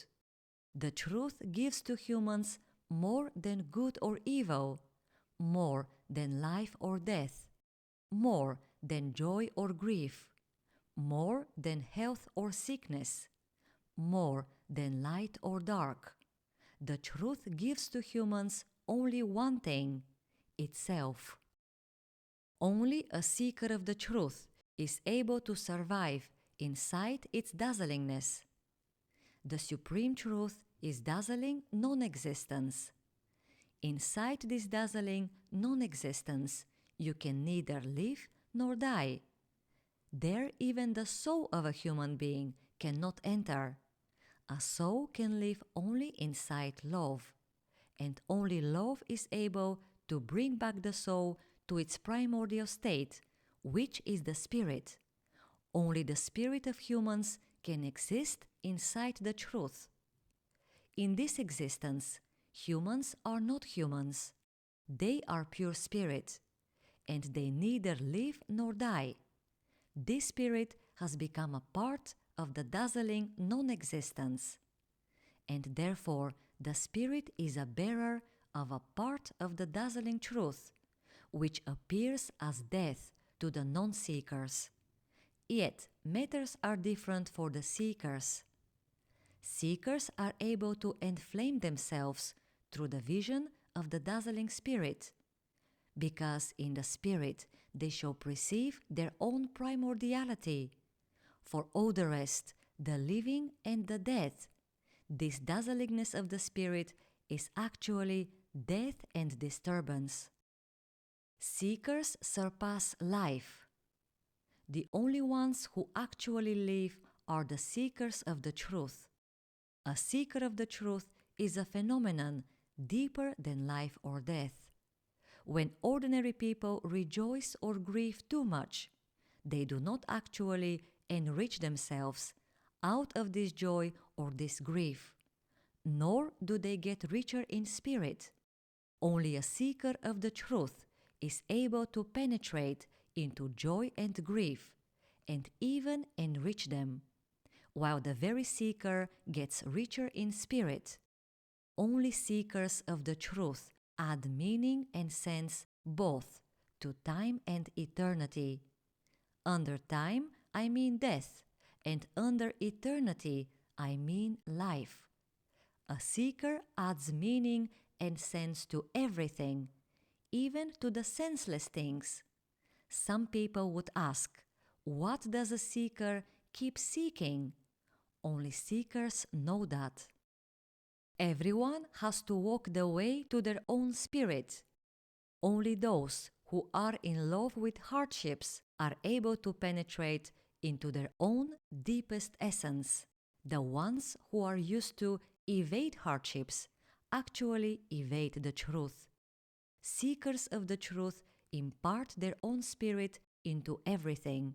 Thus, they overcome every hardship, surpass every suffering, and elevate themselves amidst the huge trials. Hardships initiate them into trials, whereas trials, on their turn, initiate them into their own spirit. And finally, the spirit fills them with unknown deep calm. Only an elevated spirit has the right to know the deep calm, and the deep calm welcomes this spirit. Grief is for the worthy ones only. The greatest trials, the greatest ordeals will lead you to the greatest grief of all. Ordinary people do not have the right to experience this grief. Only a seeker of the truth shall be worthy of this grief. Only a seeker of the truth is able to give meaning to it, to give meaning to this grief, that is, to turn it into imperishable joy. The joys of ordinary people smolder and perish. Different the joy of the imperishable ones is. Different the eyes of the imperishable ones are. In the eyes of the imperishable ones, there is no time. The imperishable ones have given meaning to grief. Inside grief, the elixir of life is hidden. If you are unable to grieve, you will bring yourself down. Grief demands skill. It is an art. It is an art to be able to penetrate deep into grief and extract the elixir of life out of there. Inside grief, the elixir of life is hidden.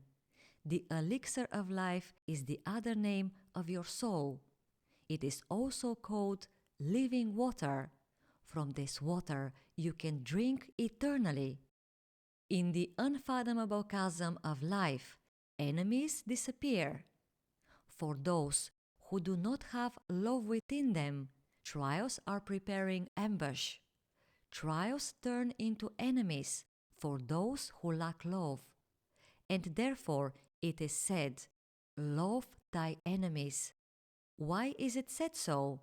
Because those who love all trials do turn them into a path towards the truth. Those who love their enemies engulf them. Love is the unfathomable chasm in which all enemies disappear. Seeking without end. If love touches an ordinary person, he or she will disappear. If love touches a seeker of the truth, he or she will be inflamed by means of the mystically concealed truth inside them. Seekers carry inside themselves deep, inexplorable, and incomprehensible truth. Seekers travel more and more towards their own incomprehensible truth. This truth attracts them all the time. And do you know why it attracts them? It is because this truth is inexplorable, and its face is the image of boundlessness. That is why love seeks the truth. Through the truth, love will eternally rediscover itself over and over again. For a seeker of the truth, there exists no end. A lesson about the most beautiful thing. Once the master summoned his 2 disciples and asked them, "Tell me, which is the most beautiful thing in life?"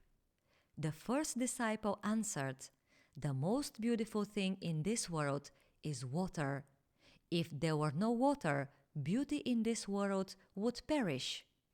Then there came the second disciple's turn, and he said, "For me, the most beautiful thing in this world is the sky. It urges us to look upwards. It fills our eyes with beauty and admiration." And finally, the master said, "I am going to tell you now which the most beautiful thing is.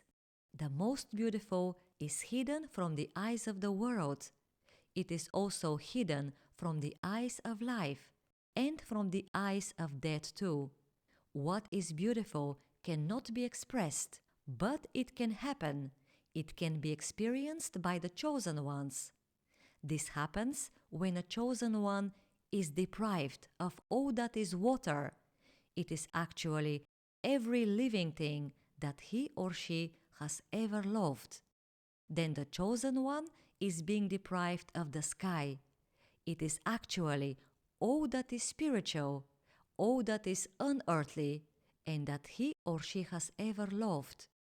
And finally, when chosen ones are deprived of every single thing, they pronounce with awe and reverence their most profound words.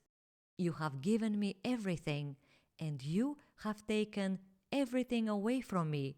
You are the only one whom I desire. I want neither life nor death. Thus, the chosen ones become truth-like and are already capable of ruling over life and death equally, because the chosen ones are beyond life and death. As long as humans are limited by life and death, they cannot come to know supreme beauty, which is the truth itself. Without the truth, neither water can exist, nor the sky, nor life, nor death, nor all human beings. Only that can really and actually exist, which is chosen by the truth. The most beautiful thing is that which is chosen by the truth. A lesson about the wondrous world of the frog. Once the master summoned two of his most beloved disciples and told them, "Today we have to resolve the question about the frog."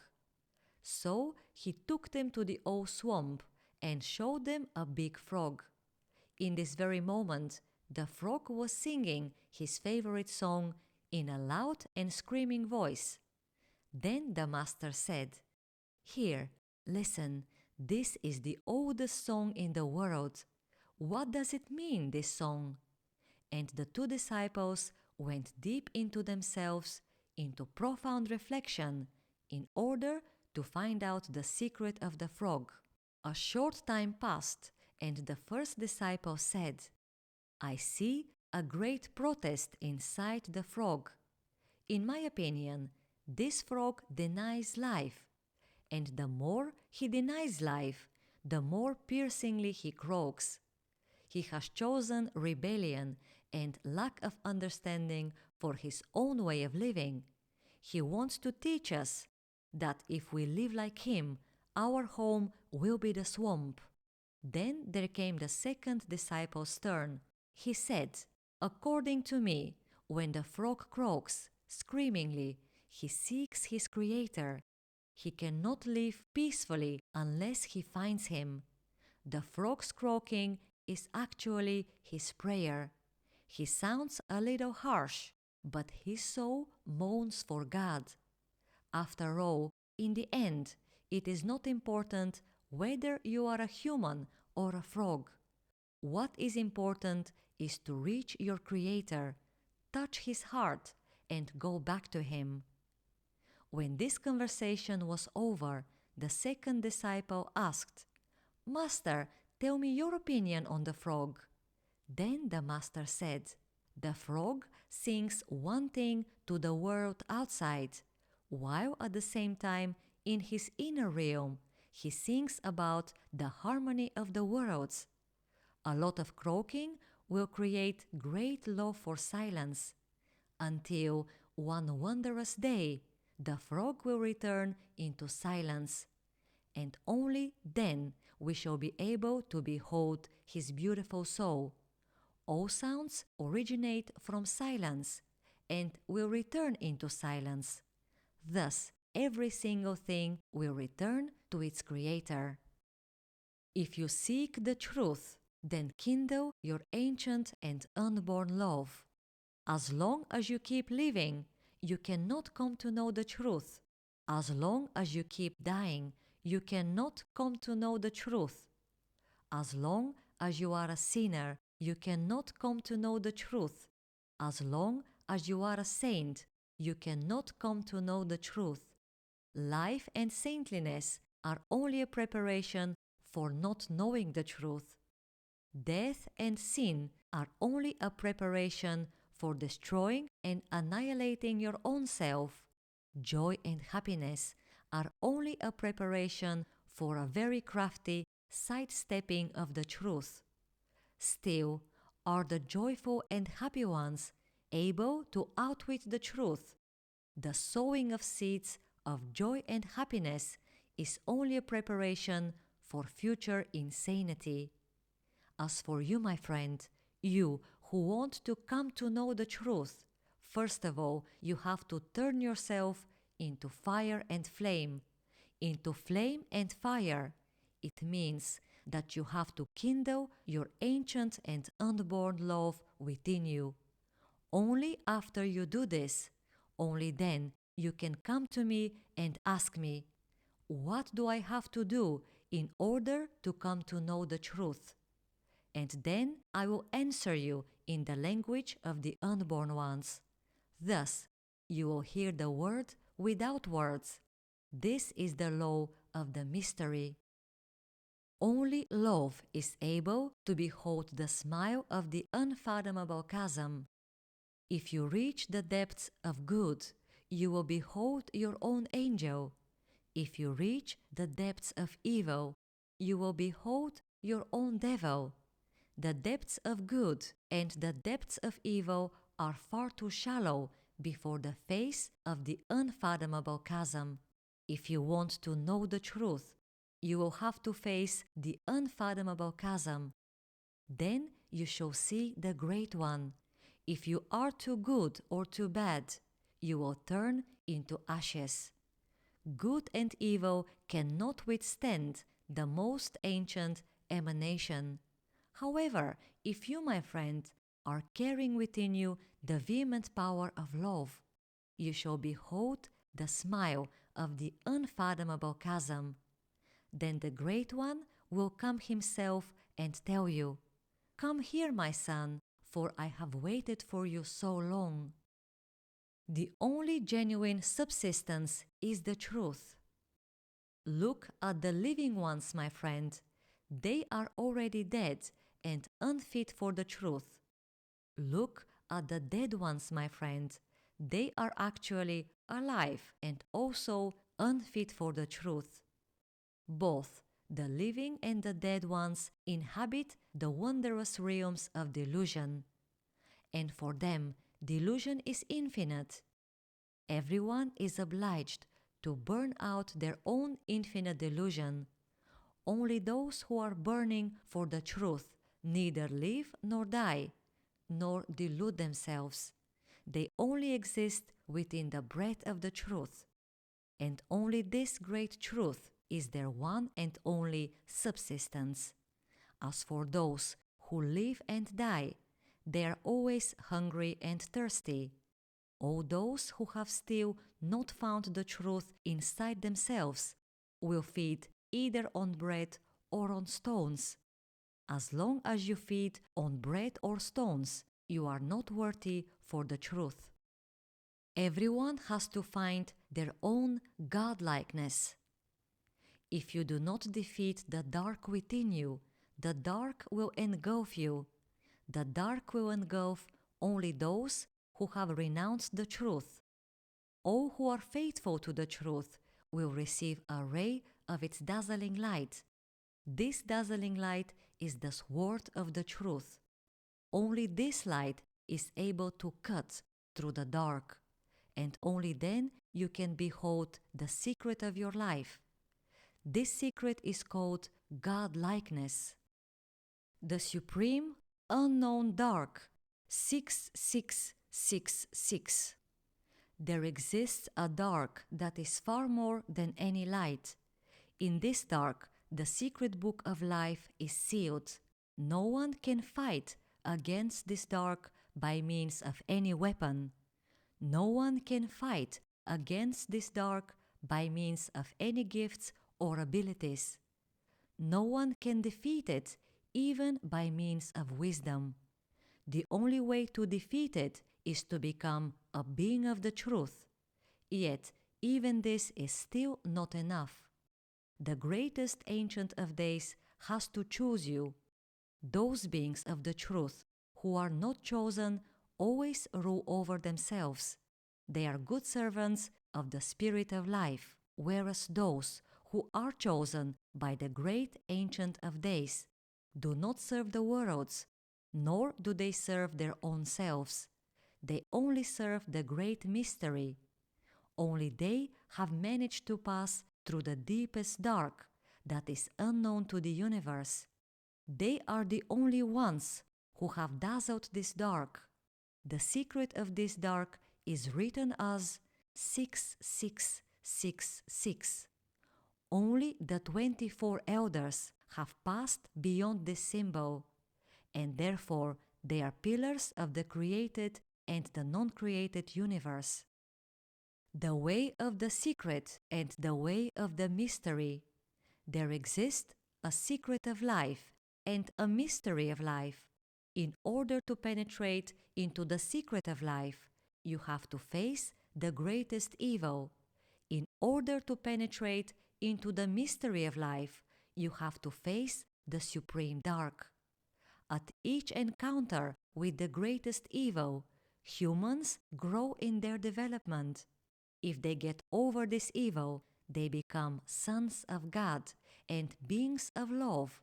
However, if they fail in this trial, encountering the greatest evil, then this failing is not a failure but a lesson. Here humans go on learning, whereas with the supreme dark, this is impossible. Their encounter with the supreme dark is not an implementation of an encounter with God, but of an encounter with the Absolute One. The supreme dark is symbolized by the 4 sixes, 6666. There is neither failing nor falling in the encounter with the supreme dark. All who have dared to face the greatest ancient of days, in case that they do not withstand the supreme dark, they totally disappear. Not a trace is left of them, neither external nor internal. As for those who withstand the greatest trial, called the supreme dark, they become elders. An elder is a being of the mystery. The dark bows only before the truth. The greatest the dark, the greatest its illusion. Even the most condensed dark, even the supreme dark itself, are always an open door. Still, to pass through this open door is the hardest task of all. Actually, the unworthy ones can never pass through this open door. This door is open only for the truth. The instant the truth wishes to pass through, the dark bows, and the truth passes. The dark knows only the worthy ones, because the truth has chosen them. That is why a worthy one easily passes through the open door. The dark knows only the truth. It does not know even its own self. The closed door does not exist. The closed door does not exist. It is only an illusion of impurity. Impure the ones who have chosen evil are.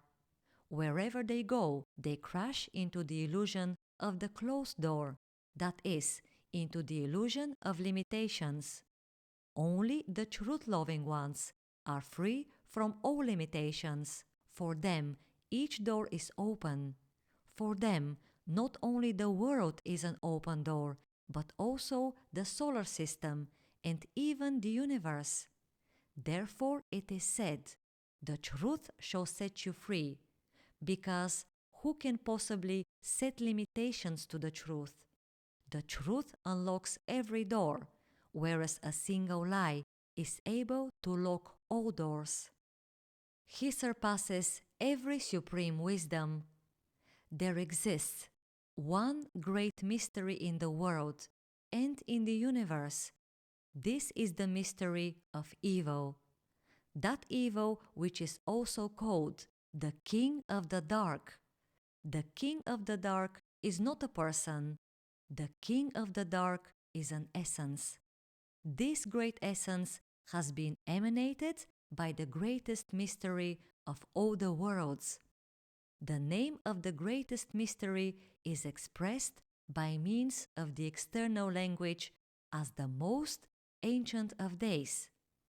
he has emanated from himself the King of the Dark, or the Great Dark Intelligence. And all of this has been done with a great aim. The aim of the Great Dark Intelligence is that the world and the universe be rearranged.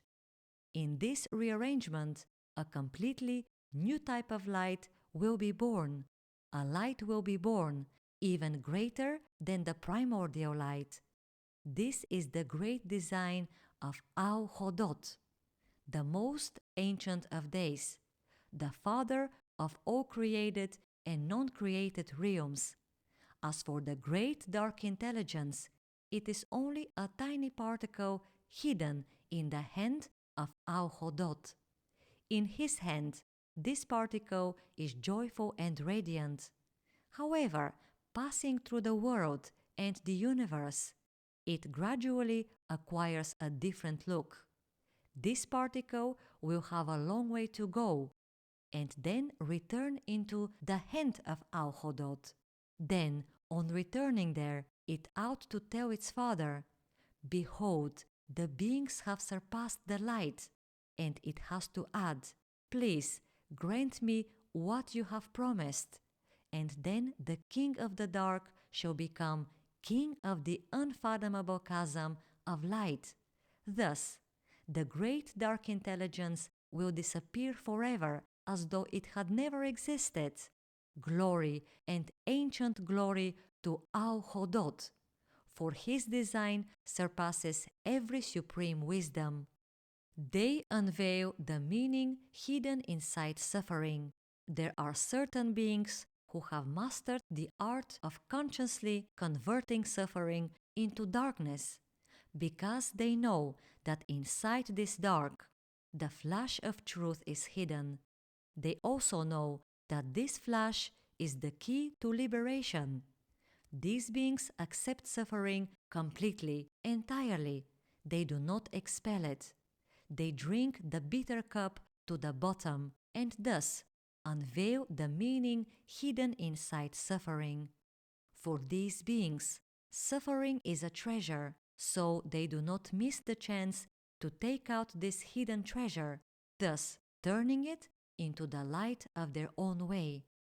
A gateway to the boundless light.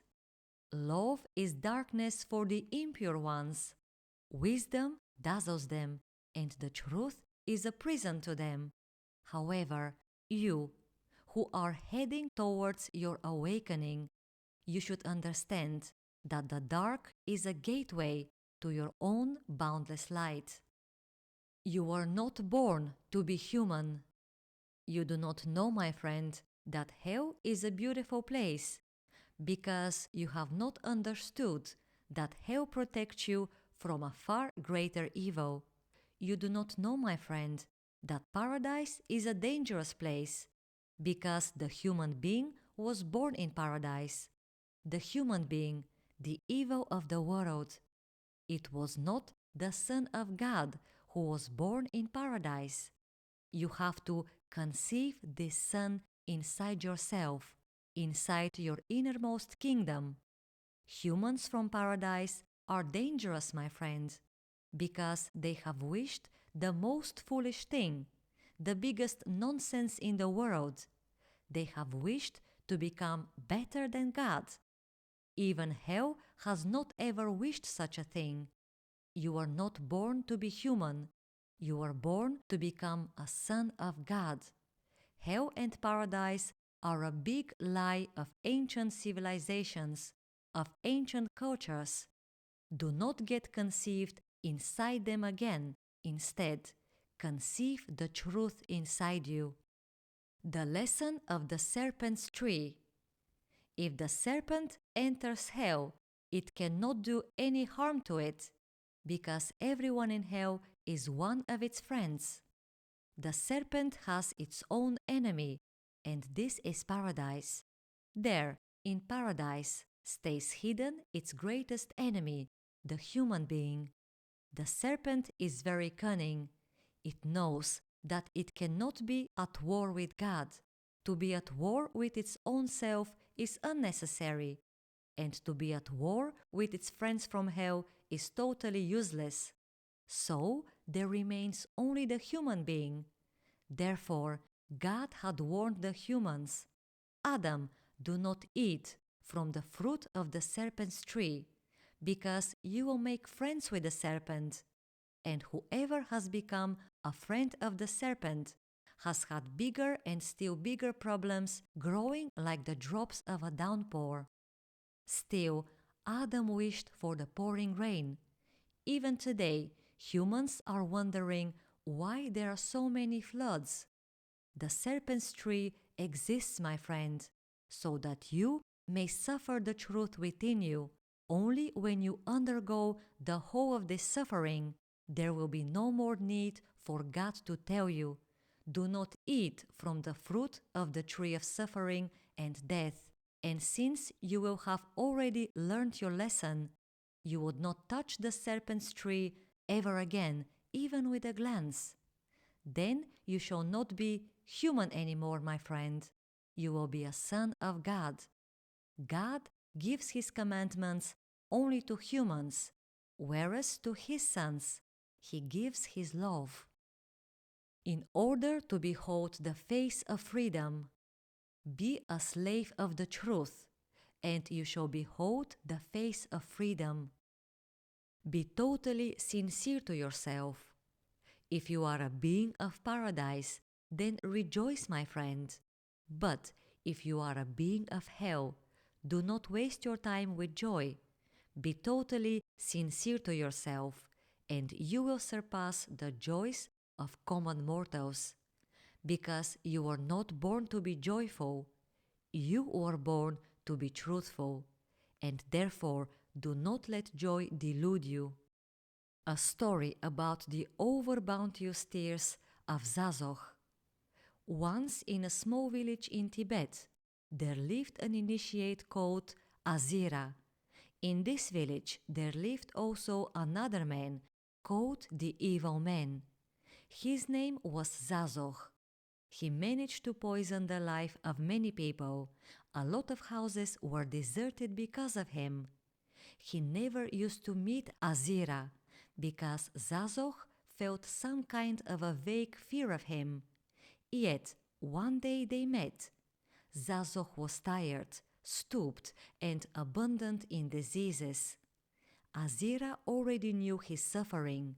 He stopped him and said, "Hi, Zazoch, my friend." At this, Zazoch felt embarrassed, because he had no friends. Still, he saw that this man who had spoken to him was truthful. Then Azira added, "Dear friend Zazoch, before you leave this world, I want to tell you that you have been the greatest treasure of this village. You have been the touchstone for everyone, my friend, so that everyone could check up the evil in themselves. And many people chose evil, and many people used to curse you. They never understood that you were the hidden good, my friend. And therefore I called you treasure, and therefore I called you my friend Zazoch, because you were a hard ordeal to the others, and even a harder ordeal to yourself. I can see the tears in your eyes, my friend, and because your soul has turned into tears, you are blessed. People do not know about your blessing, my friend, and yet, behold, now God is telling you through my mouth, in your next incarnation you shall take a rest from yourself, and you shall begin to live in holiness, because God has predestined this to you. So Zazoch set out along his path, overabundant in tears and in secret faith. People looked at him, but again did not know him. They did not know that from this moment on there would be no more trials for them, and many of them would be doomed, because there would be no mirror to look in at their own reflection anymore. Nevertheless, one way or another, Zazo had already set out along the secret path. He was the blessed one already, and tears covered his eyes. Ur, the ancient key. The greatness of each soul is hidden in walking its way from a flower to a whole lively, vibrating universe. In order to walk all this way, each soul needs uvahar, most of all. Uvahar is the ancient word for seclusion. Yet, uvahar actually means to communicate only with the truth. In the word uvahar, the most important are the first and the last letter. The letter U stands for the ancient chaos, the beginning from which every genuine thing starts to grow. As for the letter R, it stands for the unborn son. Each soul begins at U and ends at R. After finishing this path, the soul becomes untouchable for all external worlds, because through uvahar it gets back into the sun of its own unbornness. Only the unborn is able to communicate with the total truth. This is the great pathway of the soul. This pathway is called Ur for short. The ancient ones knew that Ur means the key. Only great grief is the key to the only one. Would you like me to give you the key, my friend? The key by means of which you will be able to set yourself free from paradise. Paradise is the greatest delusion, my friend. That is why God expelled Adam and Eve from Eden. He gave them the key, and still they did not understand the meaning of it. So the primordial key concealed itself. However, God has a second key, a backup one, a key that will lead humans back into the truth. Well, now I will tell you, my friend, which this key is. And when you understand the meaning of it, you will desire paradise never again. For paradise, my friend, means that you have been expelled by God. This key I am talking about is grief, the big, immense, boundless, great grief for God Himself. This grief is the other name of the veritable thirst for the only one. If your grief is only of a slight extent, then your joy will be slight too. You will achieve nothing by this, my friend. Only great grief is able to engulf both paradise and hell. And only through this grief you will be able to get back into the truth. The truth has been waiting for you since time's most ancient, my friend. Yet you ought to know what to grieve for. So when will you be able to know what to grieve for? You will come to know this when your grief reaches the very bottom. Only great grief is able to really and actually wish for the truth. You have got only one home. Paradise is not your home, my friend. Paradise is a bad home. A home in which the serpent can penetrate is a bad home. Hell is even worse of a home, my friend. There is only one home, the promised land. What is the promised land? This is the truth, my friend. The serpent has never entered this home. It cannot even touch it. Every insult is a wondrous visit. Insults are among the loveliest things in life. If there is someone nearby who persists in insulting you, then this person is your well-wisher. Do not try to find out, nor even pay attention to whether he or she is aware of this or not, because God, who is inside them, knows. Evil, in doing its evil deeds, always creates good without being aware of it. Why is this person your well-wisher? It is because Insults are able to make anyone patient, humble, and deep. When you succeed in cultivating these three qualities, evil shall be gone, and you shall be left alone with God. And then God shall tell you, now we can already be friends. A story about the way to the bottom. Once a rabbit was walking in the woods. He considered himself very brave and fearless. Yet, all of a sudden, a tiny leaf dropped next to him, and then he fled head over heels. He ran, and then turned and looked behind his back, and it was not until that moment when he saw it was actually a tiny leaf, and he said, "Well, as you see, you cannot run like me." Later on, when the rabbit had just calmed down, a tiny beetle fell next to him. So the rabbit took to his heels valiantly, and his heart felt like it would burst flying off again. Then he turned and looked back. He saw the tiny beetle and said, "Never stir the peace of a fearless creature." And then, suddenly, a small twig fell down next to the rabbit, and he flew off, running away. Yet his heart outran his rush. He fell into the vortex of the river and sank to the bottom, bravely and fearlessly. He sank like a rock, and then no one disturbed his peace anymore. So if you too are proud and fearless, my friend, you will find peace, but you will lose your heart. The three things that impede humans. In this world, my friend, three things bewilder me. These are the joy, the happiness, and the so-called peace and ease of humans. They are the three wishes of the devil, because the joy of human beings is double-faced. Happiness is the wished prophet, whereas human peace and ease is the wished keeper of this prophet.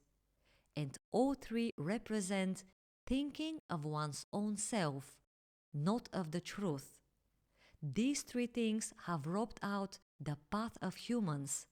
However, if you, my friend, are still longing for them, then have a nice journey. Make yourself a net of love and light. Once there was a spider who used to capture flies all the time, and they always disappeared as though into some kind of abyss. Huge was the spider's net. Huge was his plan too. However, all of this made the mistress of the flies extremely angry, so she decided to cope with the filthy, nasty spider. She concentrated all her strength, forgot about the net, and watched only the spider all the time. For her, the net was a foolishly organized world. So she decided to punish not the net, but the fool, and in a while he showed up. Yet the fly's mistress did not hurry, although her anger was bigger than her own self. Thus, the spider thought it was all peace and quiet. He lay upon one of his strong threads and decided to relax and rest amidst the reign of peace and stillness.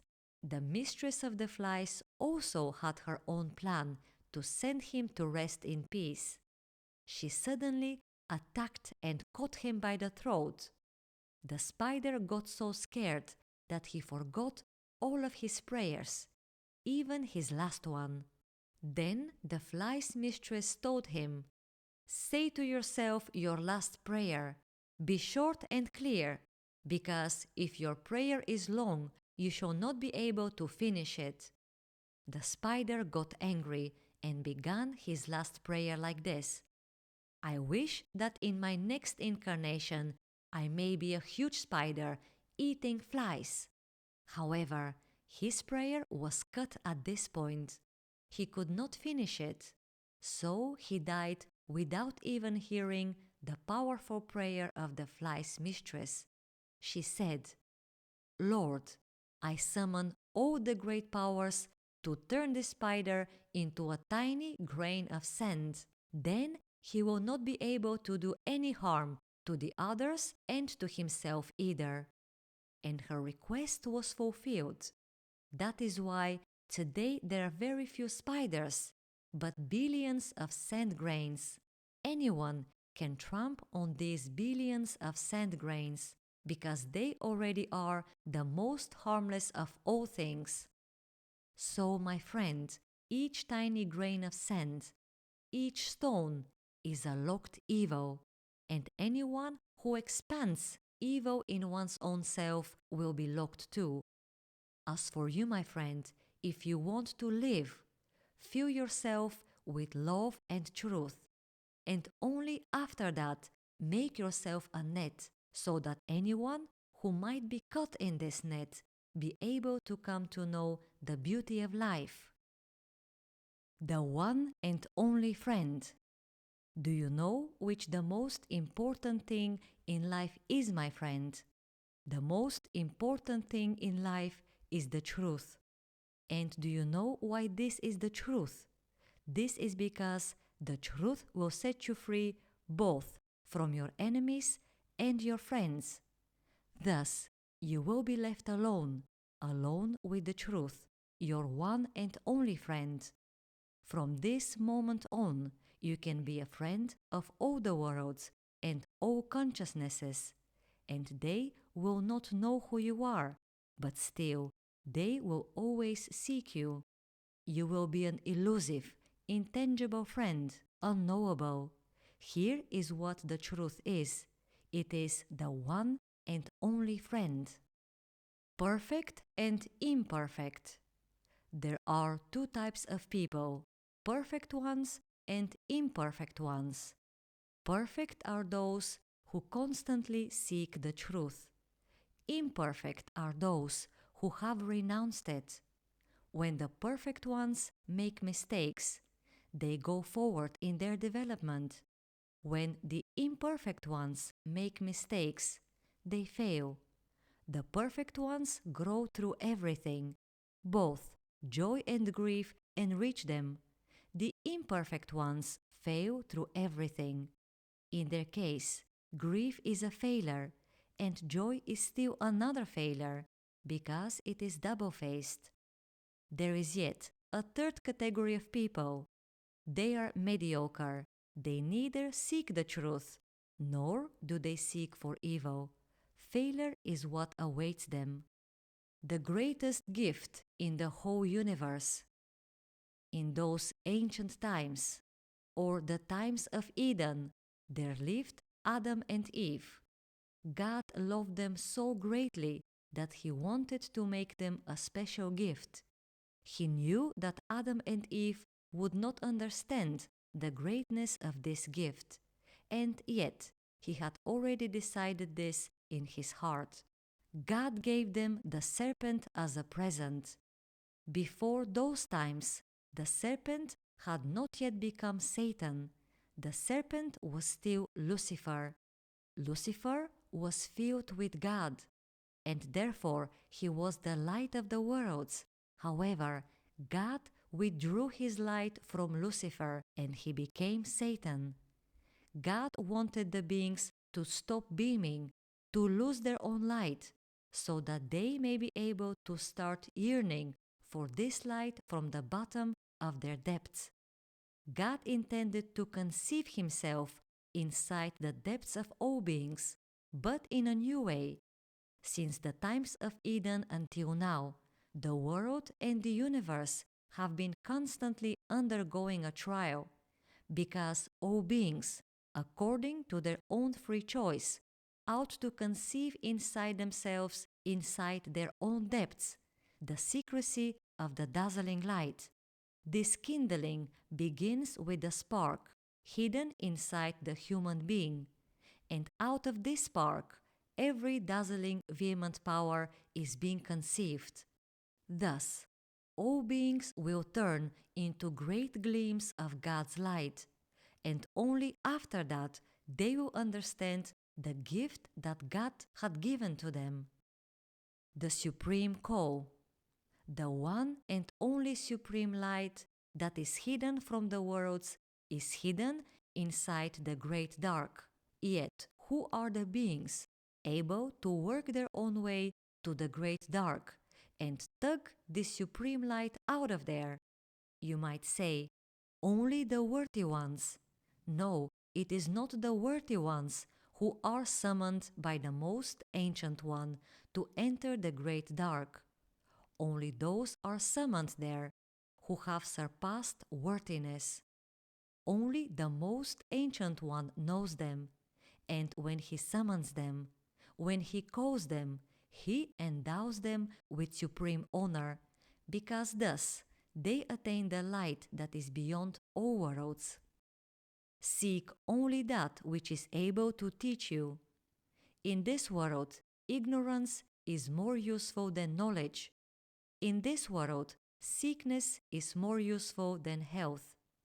In this world, grief is more useful than joy. Ignorance, sickness, grief. These are three masters who can teach you. Yet the awakened ones leave them behind.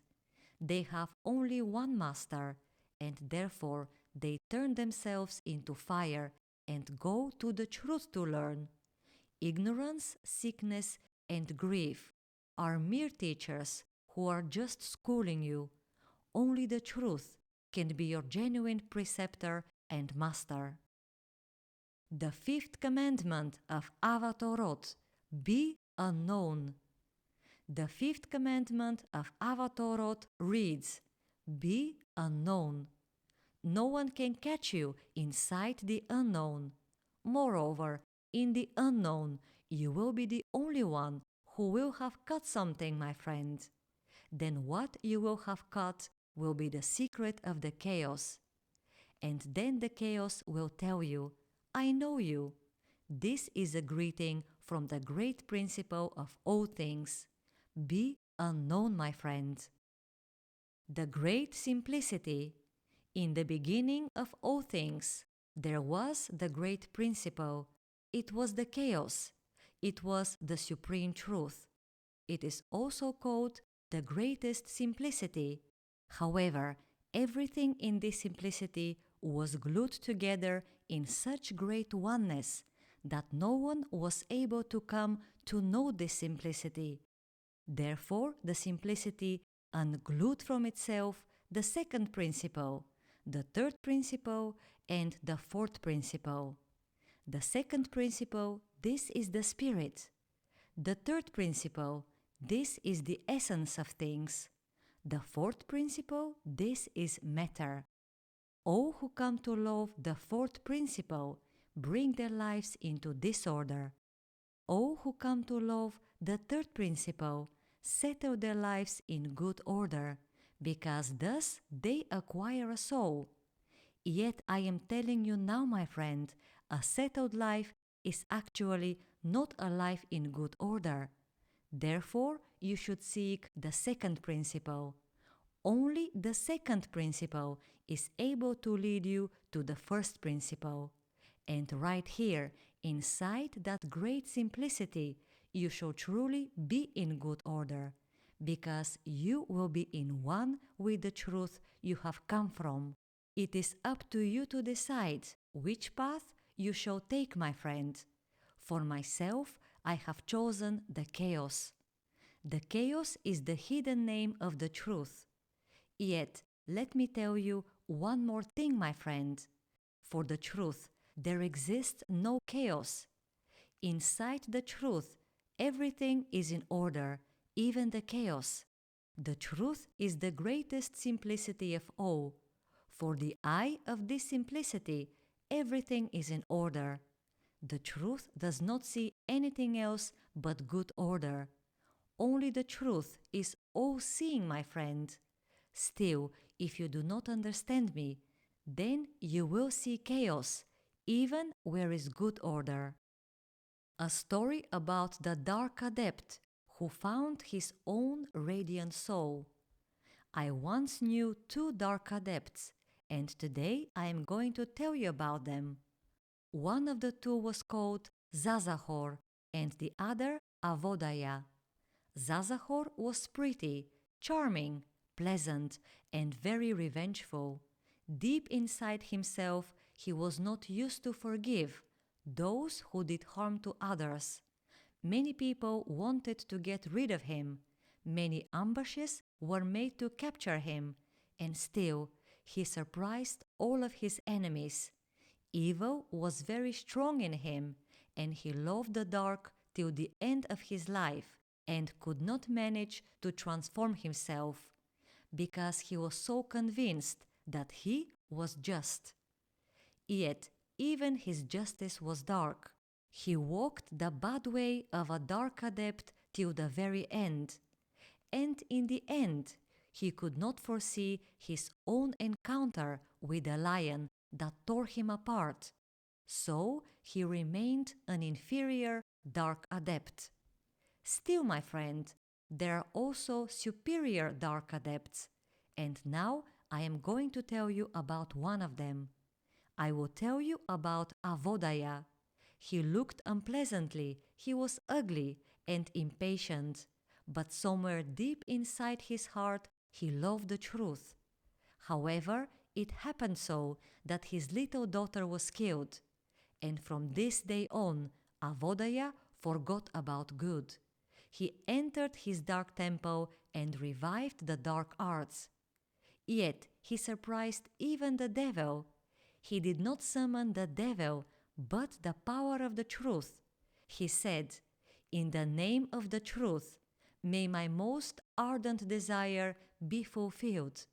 I want to meet the two murderers tomorrow, face in face."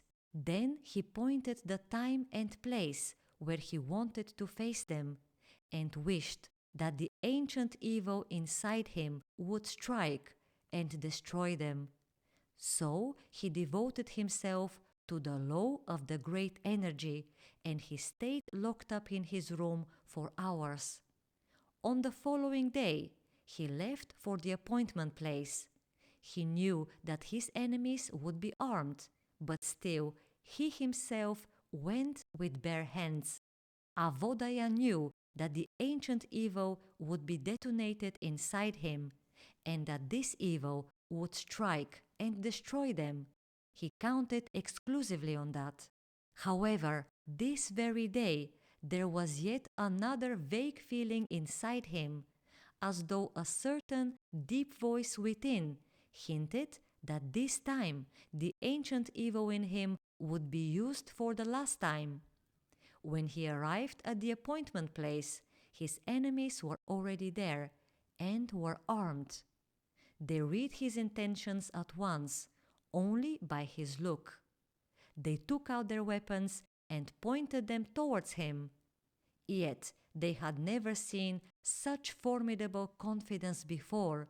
He only lifted his arms and, for the last time in his life, summoned the lightning strokes of evil. The weapons then turned against the very murderers, and they killed themselves, as though some ancient, unknown power was ruling all of this. And then Avodaya burned them to ashes. When everything was over, Avodaya sat down and cried, very, very long. He did not know the language of tears, and still, in this moment, they transformed him. In his great grief, he heard that vague but deep voice which told him, "Avodaya, totally renounce evil. Leave the dark temple and come back to me. I am your ancient truth. When the worlds were still not born, I was.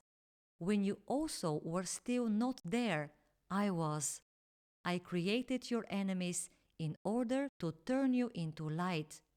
Repent deeply, and you shall be transformed." So Avodaya repented in a profound and magnificent way, and he completely broke up with the ancient evil. Then his soul became radiant. He went on living in the world. People went on considering him a dark adept, but deep inside himself, Avodaya was a superior being. He was a superior dark adept. He was an adept of light. The word dark remained, but this word was only a pleasant memory. It was like a veil, a mantle, covering the light of his radiant soul. From this day on, Avodaya would protect people from dark magic, because he knew the methods of this magic. And nevertheless, he chose the truth.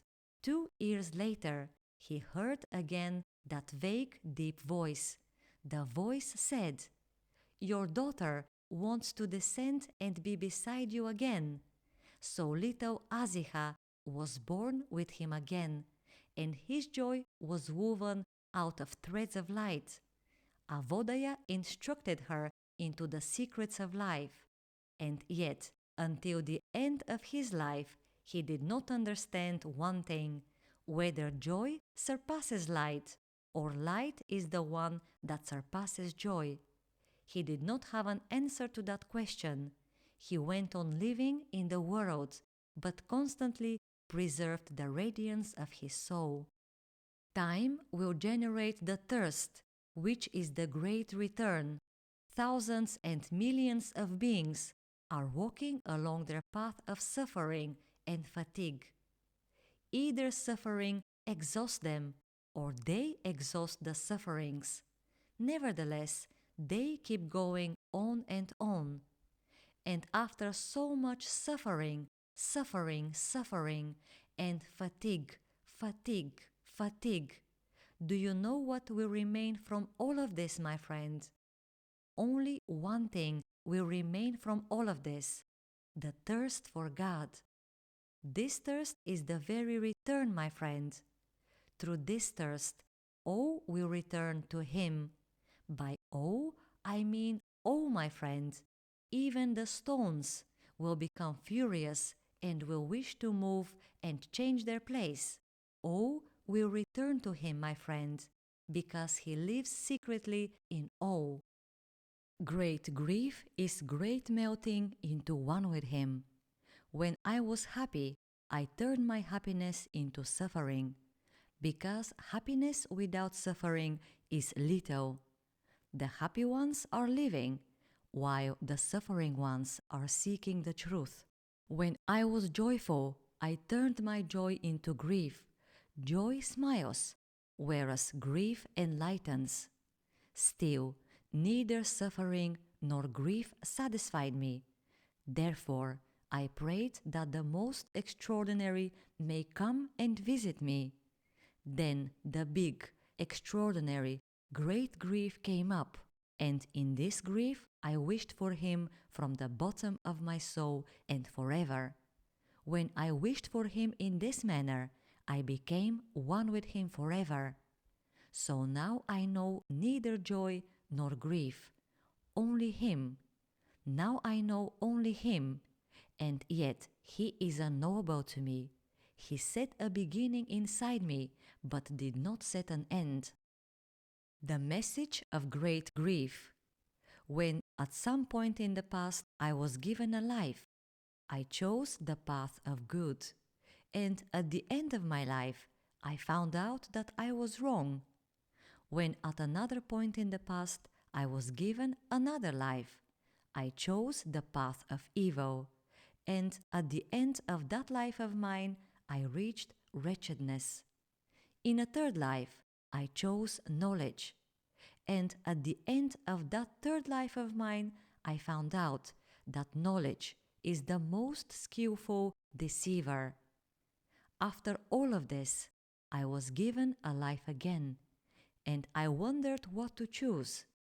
Then I chose to grieve for the truth, and then great grief seized me, and I heard its voice. The voice said, "I will turn you into a seeker, for only a seeker is able to reach the bottom of things." This grief told me also the following: "I have nothing else to give you, but you just keep on seeking and never stop seeking till the end. Then I, the very grief, will turn myself into a vision for you, the only vision. And what you will see, my friend, you will not grasp. Yet it will be for you the meaning of life for the whole of your eternity. Then great grief said in conclusion, I have nothing else to give you, my friend. Inside me, I am carrying only the meaning of life, and everything else is alien to me. The sixth commandment of Ava Torot: be water. There is a force in life that will transform the human being. This force will wash out both evil and good inside you. Your own evil and your own good are stagnant, my friend, and therefore that force has descended into this world to cleanse you. This force is alive, conscious, creative, transforming, and destructive, annihilating at the same time. This force, this vehement power is called water. Yet, what is water? Water is the energy of the unperceivable one. In the most ancient language, it is called Allahovara, which means the eye of the truth. This force is able to observe the development throughout the whole universe, because it is constantly moving towards the ocean, towards its source. And anyone moving like it becomes water, a seeing eye. Without this water, my friend, your culture of goodness will dry out. Do you know, my friend, why evil is evil? This is because it has no water in itself. Those who stem from the tree of knowledge of good and evil do not evolve. Water shows its other face to them. This face are the numerous floods, my friend. The poor beings can only say, it was a big flood. I say, this is the all-seeing eye of life. Water is our best friend. It transforms individuals and nations. Its aim is to take all beings back into the ocean. Water is the goddess of life. Water is the sacred energy of life. You have forsaken Eden, my friend, because instead of the tree of water, you have chosen the driest tree. You have chosen the tree of death. And you have left for an imaginary realm where you want to live without water. However, water is chasing you wherever you go, my friend, because it has the greatest mission in the world. It wants you to come back into the living life. This is the sixth commandment of Ava Torot. It reads, be water. Everyone has to walk their way to their own face. You, my friend, you want too many things in life, and all these things are unnecessary. You want to be good. Yet, how many times have you become silly out of goodness? You want to be happy. Yet, how many times have you become silly out of happiness? You want to be healthy. Yet, how many times have you wasted away your health, my friend? And you also want to be light. Yet, what can you possibly give to this light, my friend? Can you give it anything else besides your own darkness?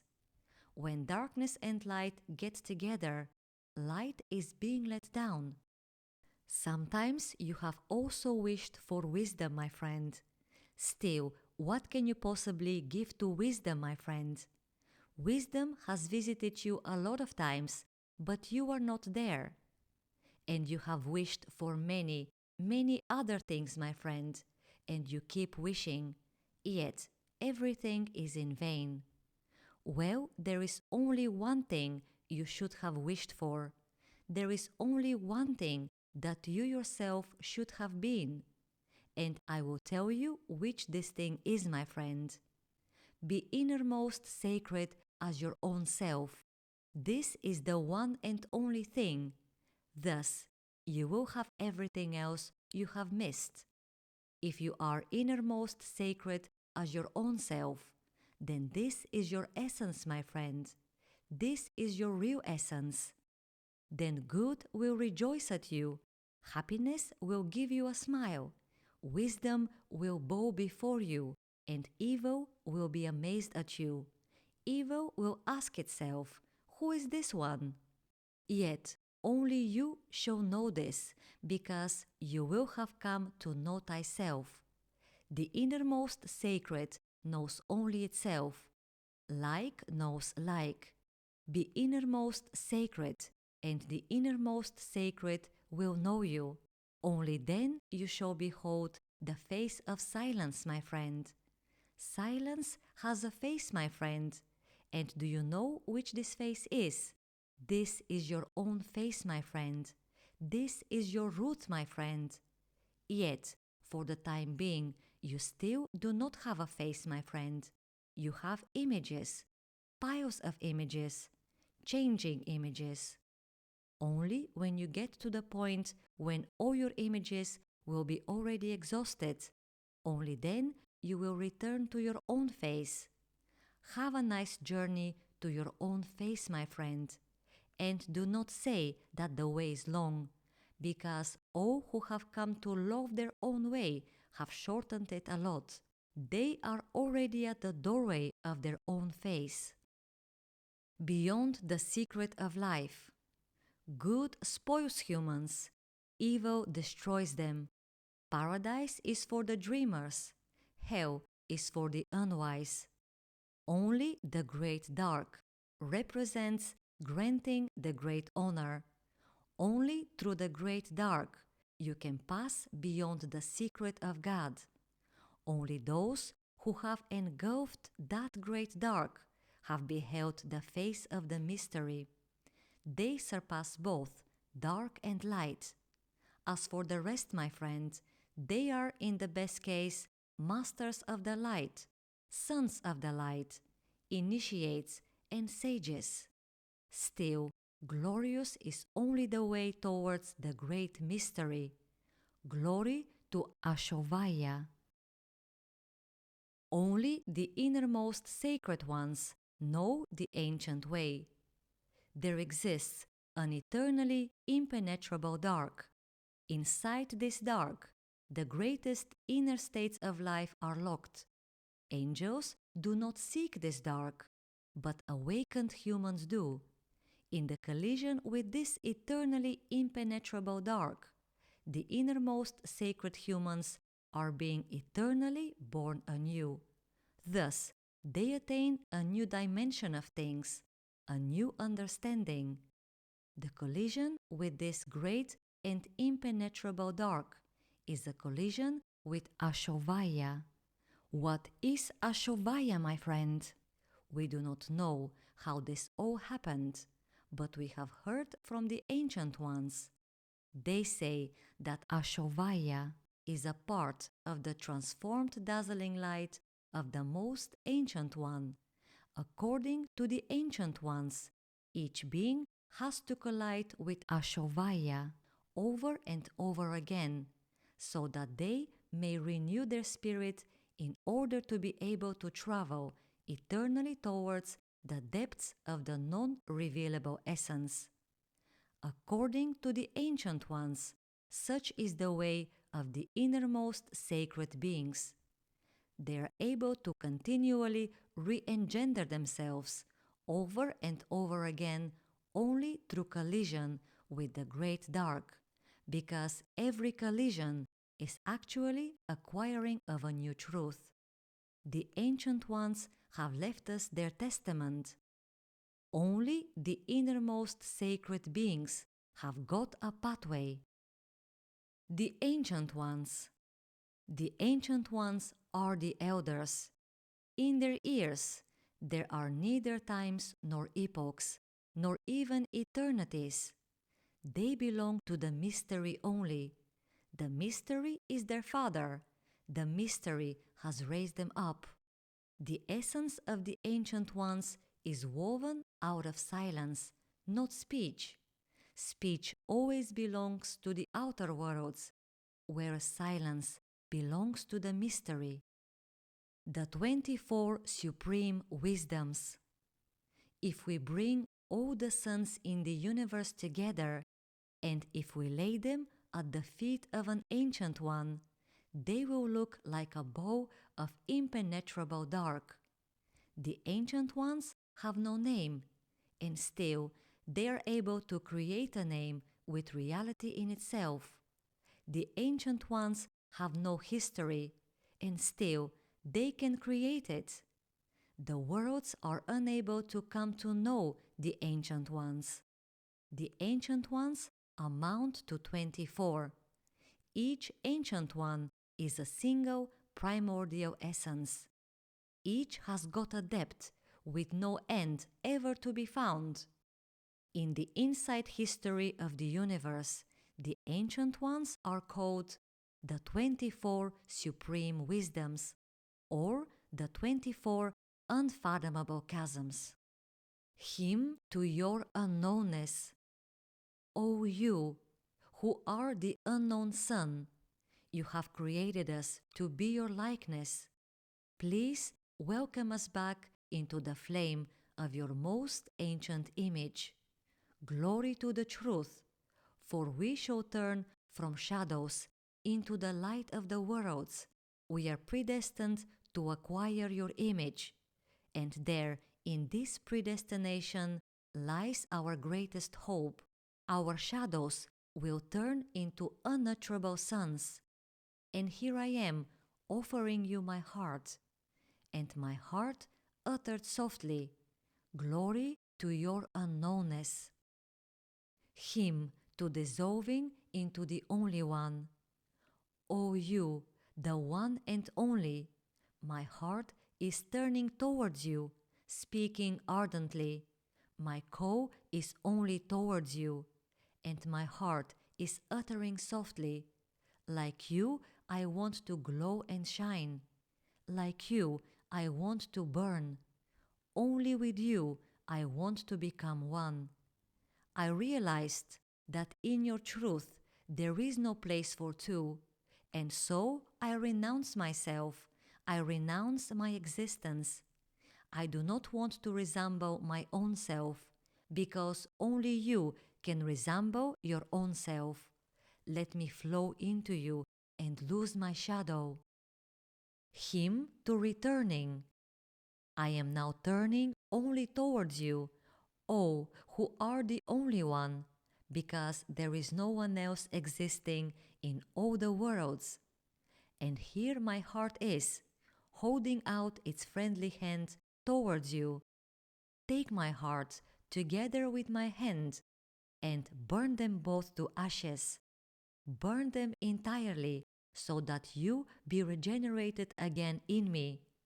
For if I am not burnt to ashes, I will keep seeking you, and I will keep feeling miserable all the time.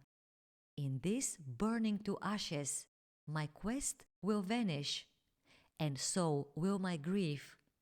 There shall remain only you. This is the only thing I want, only you to remain. You will come to know the unutterable only when you vanish into the flame. Once, a heated dispute burst forth. 4 butterflies argued with each other. They wanted to find out the secret of the candle, the secret of the flame. They ardently argued what a flame is. Only the oldest butterfly was silent, and as he was standing speechless, he suddenly uttered, "Do not fight, but go there and find out." So the first butterfly went to the flame. He threw a glance at each side of the flame, flew back and said, "This is some kind of a miracle that shines and warms." After that, the second butterfly went, cast a look at each side of the flame, then flew back and said, "This is something extraordinary. It awakens ancient memories inside me." Then the third butterfly went, dipped one of his wings into the flame and got his wing totally burned. This butterfly came back to the others and said, "This flame is a dangerous thing, bringing only grief." And then the oldest butterfly told the three, "The flame is our truth." And after saying this, he went, dipped his entire self into the flame, and vanished. The three waited for him to come back, but he never did. And there was no one to explain them what the truth is. The old butterfly was gone into his eternal home. He had experienced the inexplicable. This is how a true human being is born, my friend. True humans can never explain anything to you. They just shine like the truth. Will you ever vanish into the flame? Or will you just keep reasoning? We are all surrounded by a secret. Let me tell you a story, my friend, because you are not a skillful expert in the concealed history of all things. You so easily condemn anyone and anything without having the truth inside you. Yet, let me set you free from this condemnation, which is your own grave. There are two types of dark adepts, superior ones and inferior ones. Superior dark adepts have walked the whole path of evil while keeping inside themselves the secret intentions of light. And secretly, along their way, they have turned into gleams of the truth. If you are a good person, my friend, in spite of your goodness, do not think that any of these superior adepts would reveal to you their own secret pathway towards the truth. They consider you unworthy of this, my friend.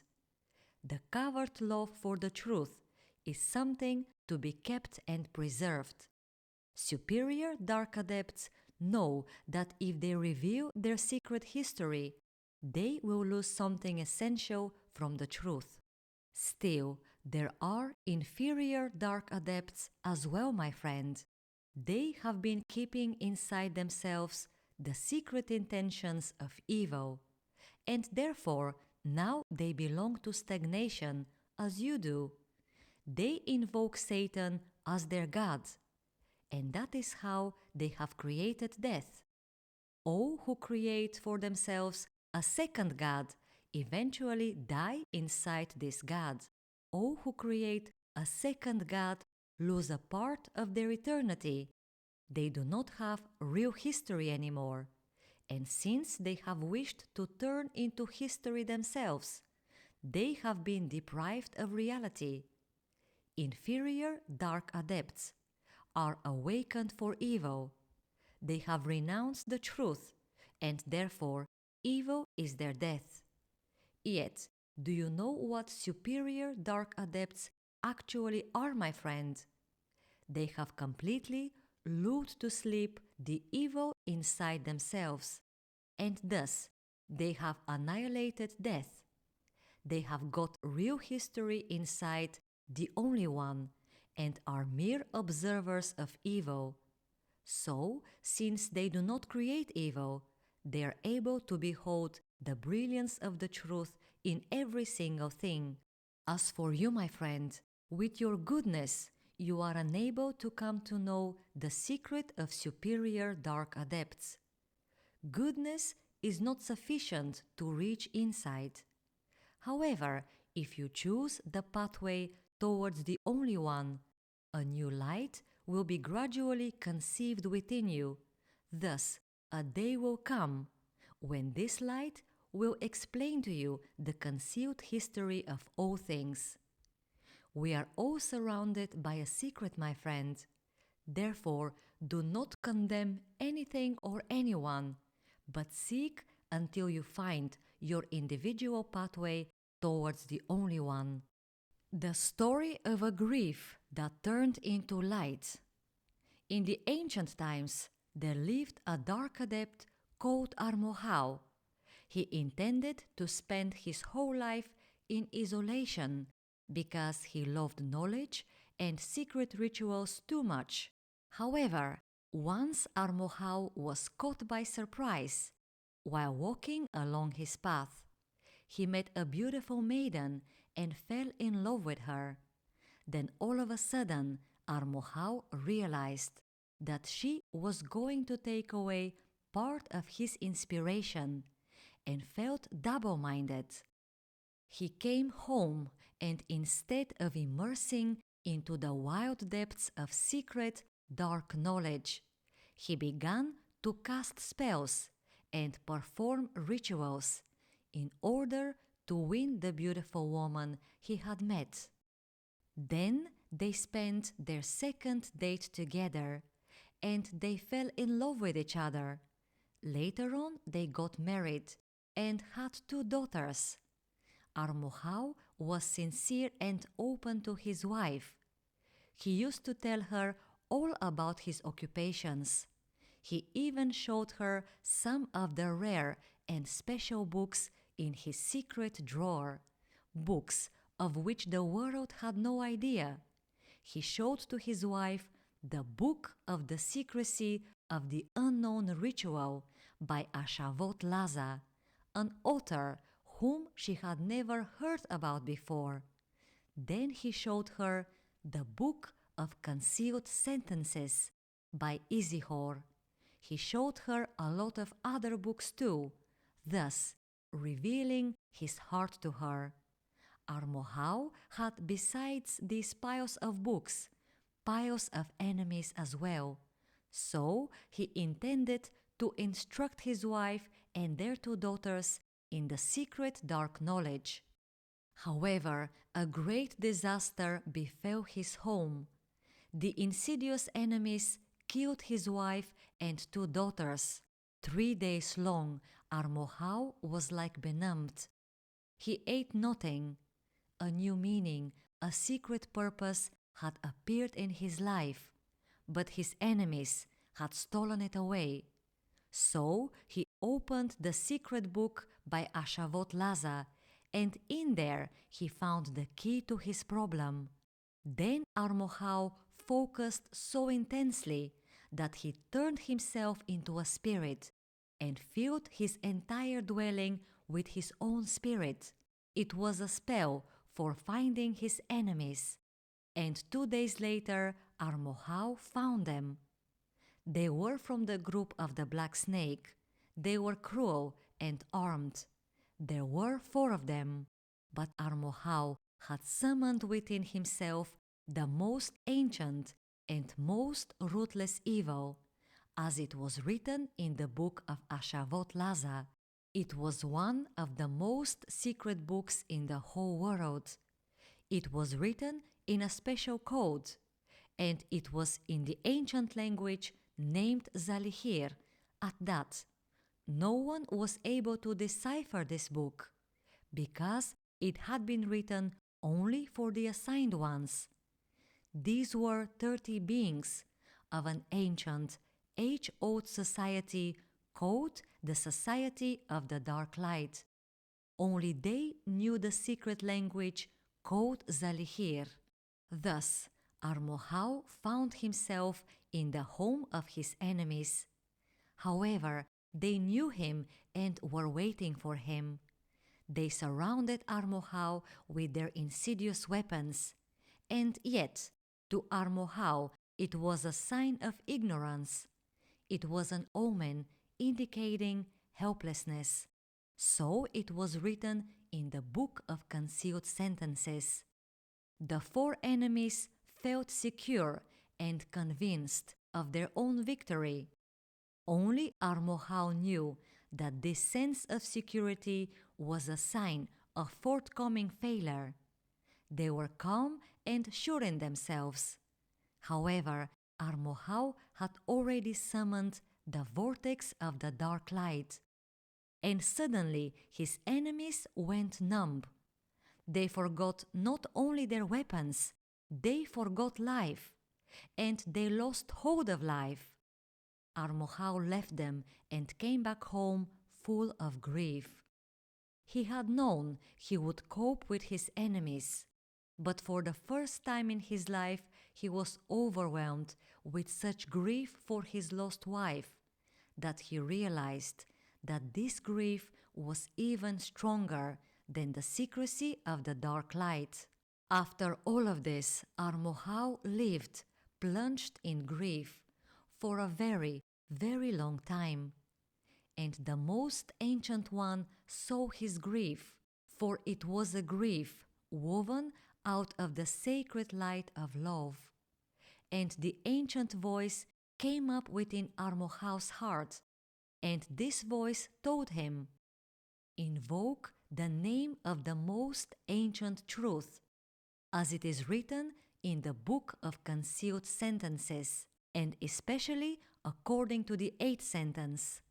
So Armohau performed the secret ritual as it was written in the secret ancient language named Zalihir. And then there happened the miracle that surpassed all expectations of Armohau. The secret door of space opened before Armohau, and he saw his wife and their 2 daughters, happy and in perfect health. They too were expecting him in their covered realm, and he saw that in this covered realm they were absolutely invulnerable. Thus Armohau came to know eternal love. He realized that there would be no separation anymore. He came to know the secret meaning of life. Still, one more miracle took place inside the depths of his soul. The secret dark light had left him. For his fellows and the others, he remained a dark adept. But deep inside himself and before the face of the most ancient one, he was already a superior dark adept. Why, namely, a superior dark adept? I will tell you, my friend, dark, because he kept inside himself something from the secrecy of evil, so that this evil could be able to administer justice to the unworthy ones. And he was called superior dark adept, because deeper than this evil remaining in him, there lay hidden the secret intentions of light. Here is what a superior dark adept is, my friend. Yet neither the world nor anyone of the spiritual people know this secret. Life is secrecy, my friend, so never condemn anything or anyone. Even if you are very spiritual, my friend, do not condemn even the smallest of all bugs. You do not know its secrecy, and you do not know the supreme design for it. Only one knows all of this, and he is the most ancient one. From the book of the secrecy of the unknown ritual. It is forbidden to perform any of the rituals without the truth inside you. It is forbidden to love anything or anyone without the truth inside you. From the book of the secrecy of the unknown ritual. The most wondrous ritual, this is the pathway of veritable good. The most beautiful ritual, this is the pathway of innermost sacred life. The greatest ritual of all, this is the instant in which one has already abandoned both good and the innermost sacred, and has become one with the truth. From the book of the secrecy of the unknown ritual. Love is the ritual of life. Supreme wisdom is the ritual of light. The mystery is the ritual of unknown things. From the wisdom of Ashavot Laza.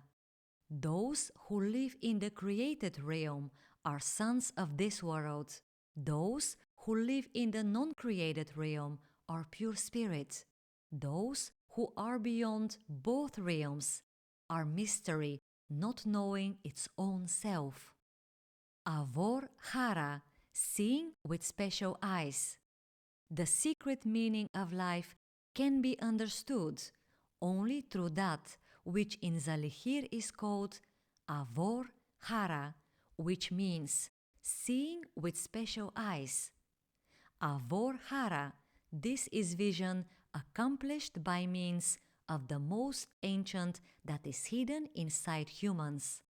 The most ancient inside the human being is called Alihim, which means the spark, or also the non-created image of the most ancient one within the human being.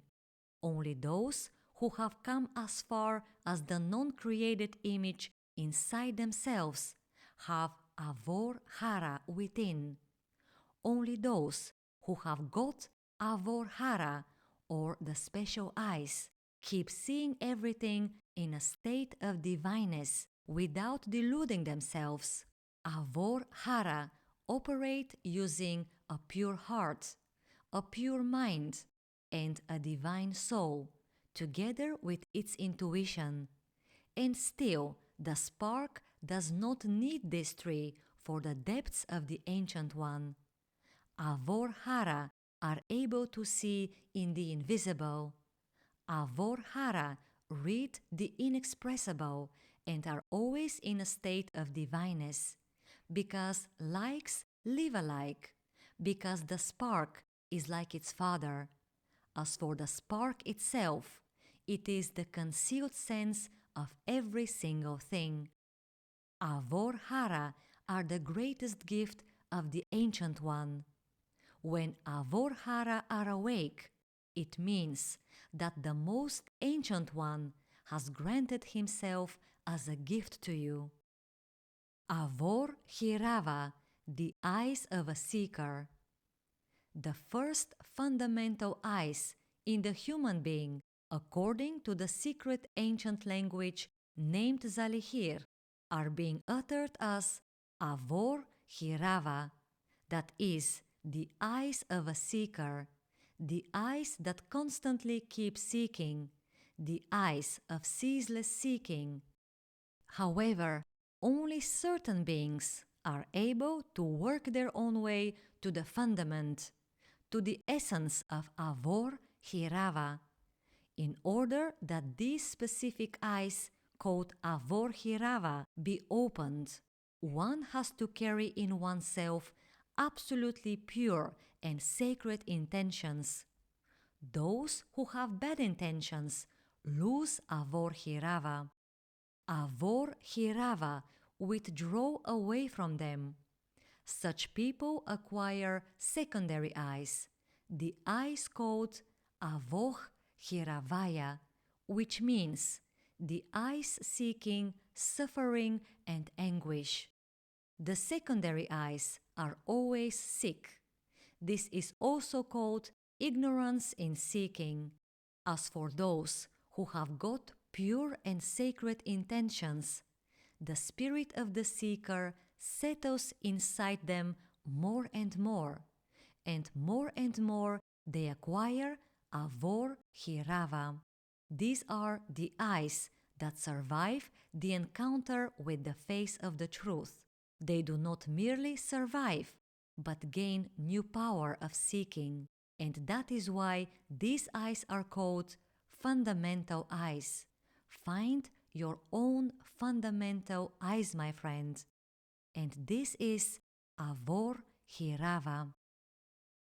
Avor Hirala, the eyes of blissful kindness. There are many secrets in life, and one of these secrets is called Avor Hirala. These are the eyes of the blissful heralding word. They are also called the eyes of the message. They bring such messages that are missing even in the sacred books.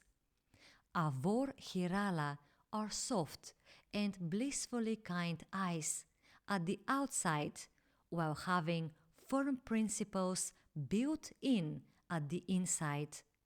If Avor Hirala or the eyes of blissful kindness, cast their glance at a stone, it will no longer be the same. These eyes are fit to see the invisible. These eyes are not interested in the visibility of things, but in the soul of all things. For example, Avor Hirala behold water in a rock, and in water they behold a rock. A stronghold in death they behold nascent life, and in life they behold the unfolding of death. In criminals they are able to see the hidden spark. These eyes know that when the moment of the spark comes, then not even a trace of evil, not even a trace of any devil shall be left in this criminal. And because of that, Avor Hirala do not worry about criminals, for they know that the moment of their spark has not yet come. When Avor Hirala see a man with a lot of worries, they are glad about him, for they know that worries stir up humans in order to clear up their consciousness.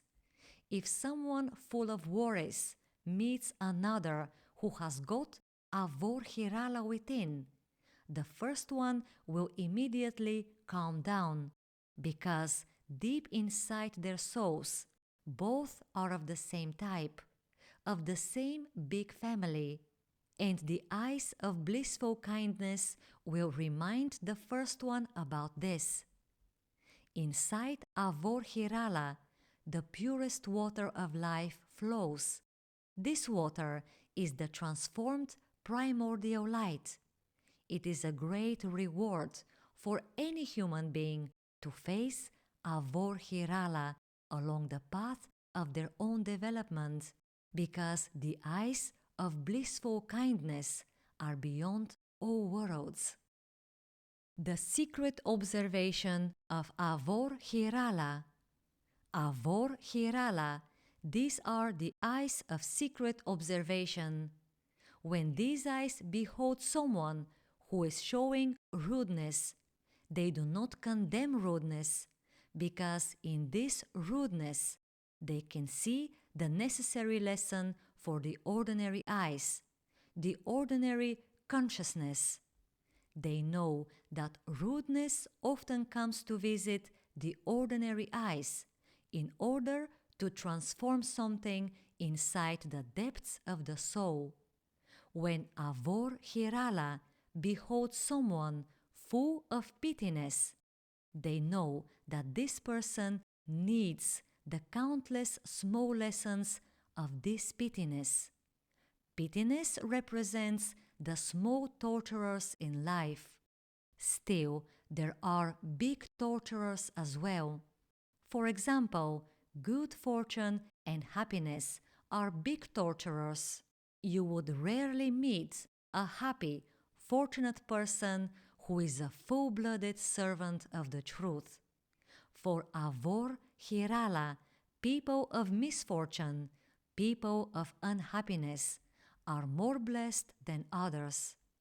Misfortune and unhappiness seek to save humans from their own good fortune, from their own happiness, from the enormous wasteful spending of energy in which the happy ones lose their own selves. The happy ones are not aware of whom they serve. Even when they believe that they serve the others, they are still being misled, and that is why there come misfortunes, unhappiness. They want to help the happy ones find their true soul. Only where there is a great, awakened soul, Avor Hirala behold completeness, liberated from both happiness and unhappiness, and full of truth. Those who have acquired Avor Hirala are not those who keep wasting their time with happiness and unhappiness. People of Avor-hirala are seekers only of true, genuine things. People of Avor-hirala have the ability to see beyond this world. That is why Avor-hirala are fundamental eyes, eyes of the essence. The eyes of reality and the secondary eyes. According to the secret ancient language Kot Zalihir, there are 10 fundamental eyes and 20 secondary eyes. The 10 fundamental eyes are those eyes who have sought the truth in the course of millions of years and have finally originated from the very truth, because all who seek the truth actually originate from it. The 20 secondary eyes symbolize getting away from the truth. These are eyes seeking the worlds, seekers of various paths, but not of the pathway. An example of secondary eyes are Aviha Maya, the eyes of the lie. The ancient law reads that all who seek the lie shall be convinced of their own delusions. Aviha Maya always see the unreal, and that is why they are called secondary eyes. The ancient law also reads that all who have chosen secondary things have punished themselves. So it is said in the book of concealed sentences. It is also said in there that all who have the slightest lie in themselves have lost their ear for the truth. And in conclusion, I will tell you the following. Never try to convince the people of the lie that there exists a great truth in life, because by this you shall delude them even more.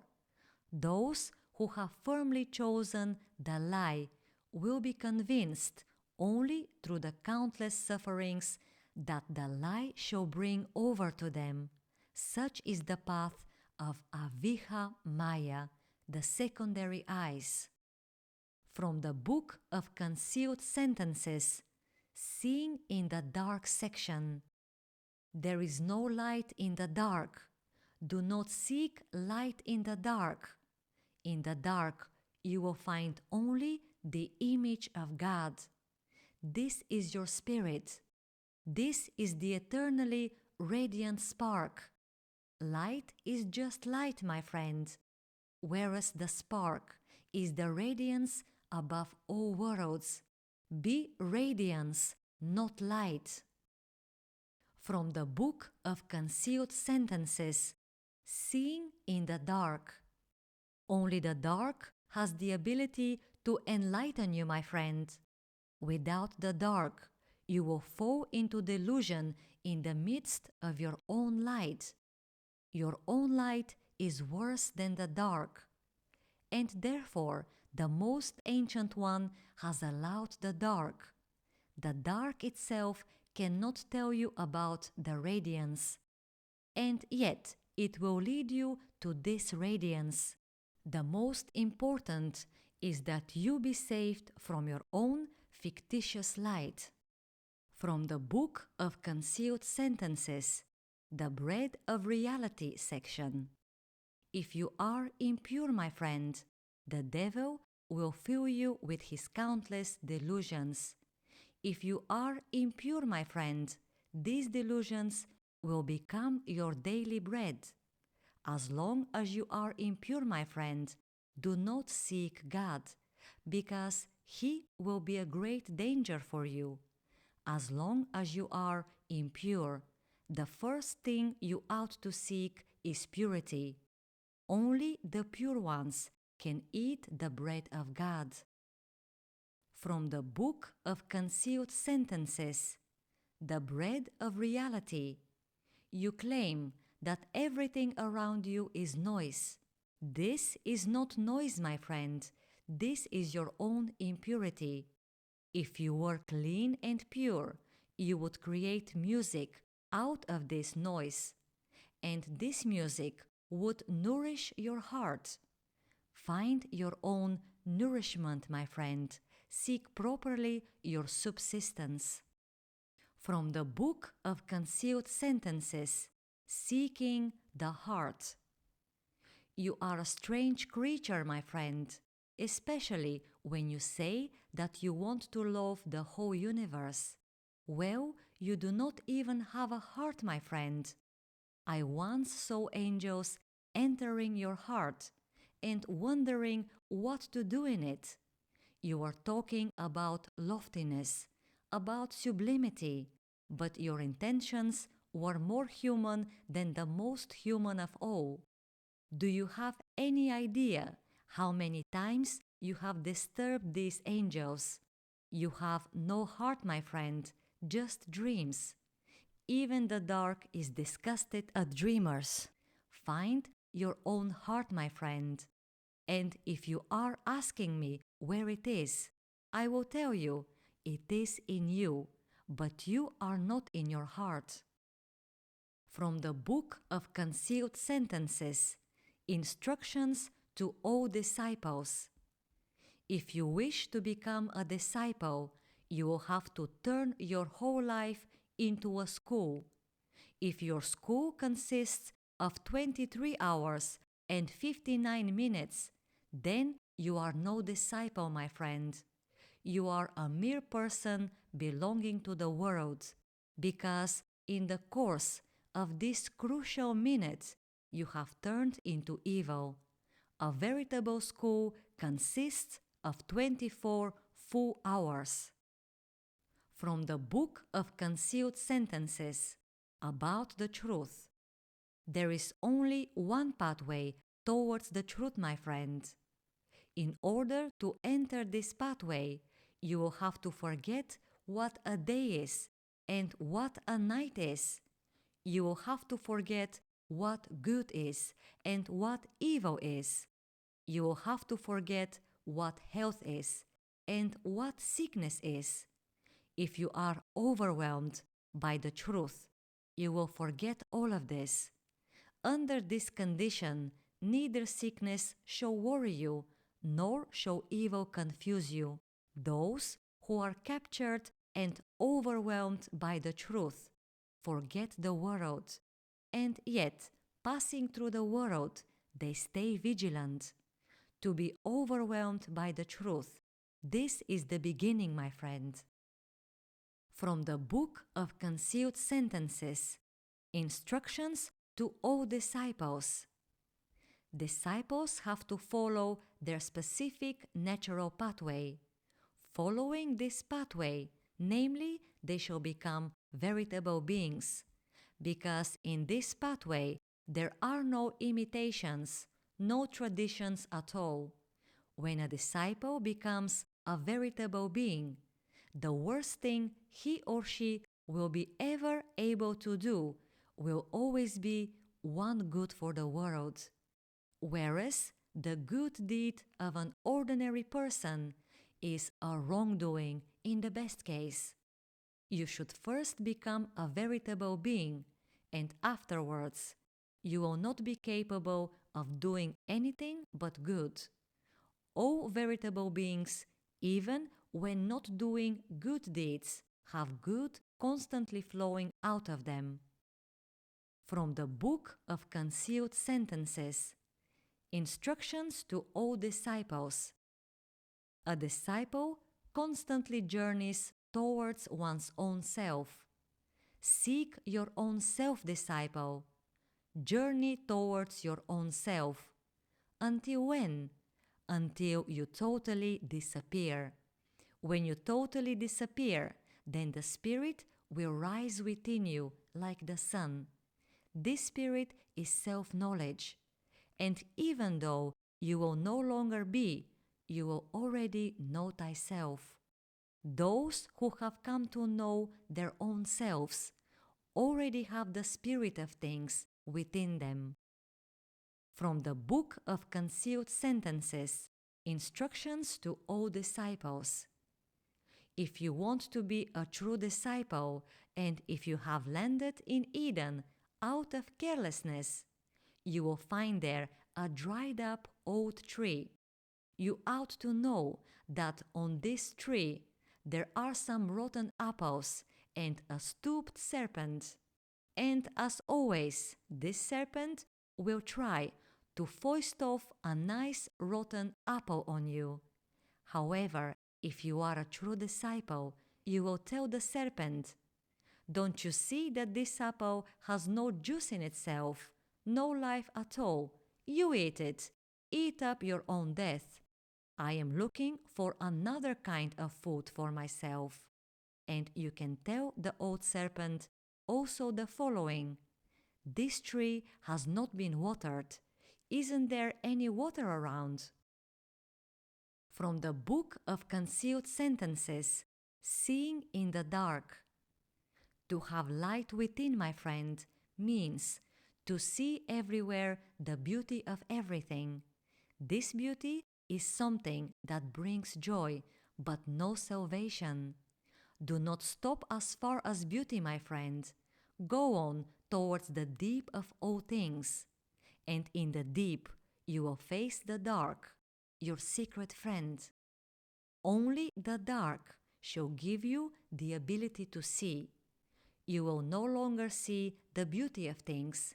Instead, you will see the spirit of things. To see the spirit of every single thing, this is salvation, my friend, because the spirit is the root of all things. From this moment on, beauty will no longer manage to delude you. From the Book of Concealed Sentences, Seeing in the Dark. All human beings are traveling towards their own dark. As early as the times of Eden in paradise have they sown the seeds of this path, and now they will have to walk it till the end. I am sorry that I am unable to describe to you exactly what happened in Eden, for I was not in paradise at that time. But despite this, I still have something to tell you. All human beings are traveling towards their own dark. Some manage to reach it, but cannot come to know it, and therefore remain in darkness. Others manage to reach it, embrace it, and become the light of the world. Only those who have embraced the dark are able to get rid of it. From the Book of Concealed Sentences, Seeing in the Dark. You are an interesting person, my friend. You live in the world, doing lots of things and coming upon hardships and adversities all the time. You even do not know, my friend, that these hardships and adversities are the tiny lights in life. All hardships, my friend, seek to awaken your spirit. And when your spirit wakes up, then you should set off determinedly, being intent on purpose, towards the greatest of all hardships, your own dark, with the aim to entirely burn it out, my friend. This dark is your lost paradise. This dark is your heritage from Eden. You have to burn it out completely, my friend. To this end, the spirit will be the only thing you will need. Only the spirit is able to save you from the dark of Eden. Once you have saved yourself, my friend, you shall step in Eden never again. You shall live only in your spirit. Eden will be wondering at you, whereas the dark will admire you. As for you, my friend, you will have this genuine, broad smile for both of them. You will have already walked all the way towards the secret of your spirit. From the Book of Concealed Sentences, Introduction into Wisdom section. There are 4 types of wisdom. The first type is spiritual wisdom. The second one is innermost sacred wisdom. The third one is divine wisdom. The fourth one is the inexpressible, unfathomable wisdom. The first wisdom begins when one withdraws from matter and from the world and heads for one's own heart. The second wisdom begins when one withdraws from one's own heart and heads for one's own soul. The third wisdom begins when one withdraws from one's own soul and heads for one's spirit. The fourth wisdom begins when one withdraws from one's spirit and heads for Or Ohalir, which means the covered master. Or Ohalir is the only one who knows the way towards Ar Arahama. In the Zalihir language, Ar Arahama means the one who precedes all ancient times. He is also called the pre-ancient one. Only the covered master knows the way towards the pre-ancient one, and only he can lead the spirit of his chosen ones to the feet of Ar Arahama. However, this way is not just a way, it is endless. It will take many ages and epochs to walk this way till the end. The history of the world and of the universe will be cut short many times, over and over again, while the spirit of the chosen ones will be traveling deeper and deeper within, towards the covered master, and from there towards the greatest vision called the feet of Ar Arahama. This is a symbol, meaning that the masters of wisdom are being born there. From this place further on, there starts the beginning of a totally different eternity. This is a mystery revealing itself only to those masters. This is their reward from Ar Arahama. Can anyone imagine how magnificent the way of wisdom is? No, my friend, no one can, neither the ones who exist, nor those who do not, for the way towards Ar Arahama is greater than wisdom itself. From the supreme wisdom of the covered brotherhood.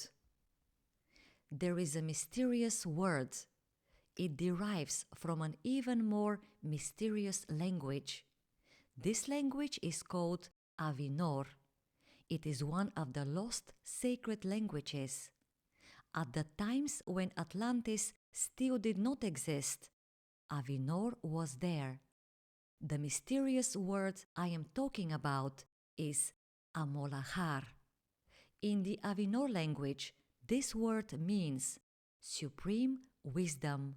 However, in order to reach this home of supreme wisdom, you have to lose yourself, my friend. To lose yourself at all levels. It is because the Garden of Eden is your beginning. In the Avinor language, the word for this notorious Garden of Eden is Uzahir. It means sacred graveyard. Even if you go back to Uzahir, and even if you start feeding yourself only on the purest food from the tree of life, even then you will be far, far away from supreme wisdom.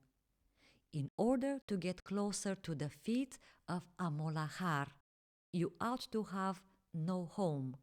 This means that you ought to completely purify your mind, your heart, and your soul in order to abandon them. And only after that, your spirit will turn into the primordial unborn spark. This is called the white dot.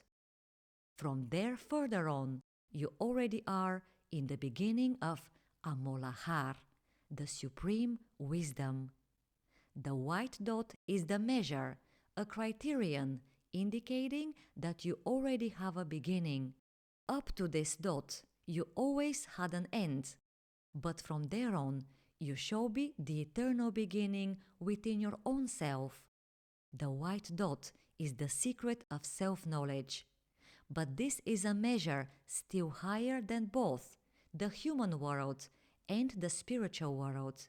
Because, my friend, both angels and archangels, as well as many more above them, do not possess self-knowledge. Avor Hava, the eyes of fire. Veritable human beings have Avor Hava within them. These are the eyes of fire. This fire is a gleam from the great higher intelligence, the higher intelligence of the truth. For Avor Hava, there are no secrets in the universe. These eyes penetrate everywhere, and yet they remain unnoticed. The truth has granted its own self to Avor Hava, and therefore these eyes know the secret hidden inside the secret. Avor Dara, the unknown degree of the special eyes. Difficulties and hardships are created in order for you to get over them. Good fortune and happiness are created in order for you to remove them from your way. Faith is created in order for you to rise above it. The world is created in order for you to set yourself free from it. And even after you do all of this, you will still not be worthy of beholding the truth face in face. Yet, then, my son, that great trial will come which will make you worthy of the truth. Then the dark will be your guest. The dark is created in order for you to pierce it, because only those who have pierced the dark are able to see beyond it. Only they acquire Avor Dara, the special eyes. These are the eyes that are able to see beyond the dark. Only the ones who have pierced the dark have the ability to see. Only the seeing ones are masters of their own selves. The ones who are masters of their own selves are guided by the truth. The way towards the truth passes through the abyss. According to the covered primeval anciency, there existed 4 pre-old elements that created the worlds, plus one more element, concealed and mysterious, symbolically called Avarodon. And since this element cannot possibly be described, it was called also the Father. As for us, we call it Avarodon. Avarodon is far more than a father. The 4 pre-old elements are his children. These elements are water, darkness, the chaos, and the abyss. Water relates to joy, which is restricting. Darkness relates to delusions. The chaos relates to disasters and disorders, while the abyss relates to the most profound trials of all. The abyss is which leads the beings into the depths of things. All who have come back into their own depths are only a step away from Avarodon. Still, let me tell you, my friend, in order to reach your own depths, you will have to pass through the abyss. However, the abyss consists of 3 types of dark. Here you have just come to know the way towards the truth. The pathway of the sons of the second principle towards Avarodon. Anyone who wishes to return to Avarodon has to pass through the 3 types of dark, the 3 children of the abyss. These 3 children are the visible dark, the invisible dark, and the unknown dark. However, before you reach as far as these 3 trials, you, my friend, you have to purify your speech, your speechlessness, and your silence. As long as you have not yet purified them, you are still in the reigns of water, darkness, and the chaos. And here I am, my friends, talking to you, and you would better listen and comprehend. The first dark is the visible one.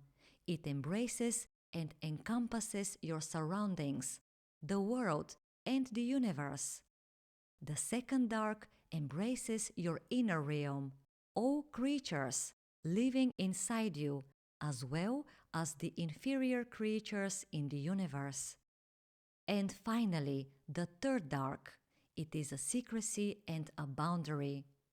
It is the unknowable, incomprehensible dark. Once you get over it, at the same time you get over the boundary as well, and you reach beyond the universe. Let the dark not bother you, my friend. All of this is a mere outlining of the root. As for you, my friend, remember that you have to attain pure speech, spiritual speechlessness, and sacred silence.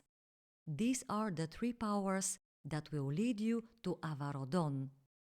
When you attain pure speech, Avarodon shall add something of his light to it, and the power of your speech will be multiplied many times over. When you attain spiritual speechlessness, Avarodon will give you something of his spirit, and the power of your spirit will be multiplied many times over. And finally, when you attain sacred silence, Avarodon shall give you something of his unknownness, and then the power of your own unknownness will be multiplied many times over. Avarodon himself has created the abyss in order to defeat it, to get over it together with you. Fulfill your part of the task, and Avarodon will lend you his hand. And your part is purity, higher intelligence, and unknownness. Whoever has fulfilled this knows Avarodon, and those who know him become born by the Only One, born by Avarodon. Avarodon is the father of everything, existing and non-existing. The secrecy named the spark, and the way of the spark towards the unknown mystery. Each spark is specifically non-created.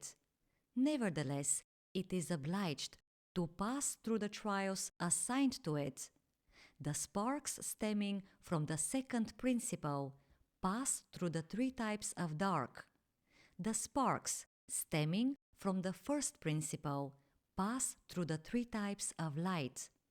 The sparks stemming from the third principle pass through the three types of abyss. After all sparks pass their third supreme trial, only then they attain their own absolute reality.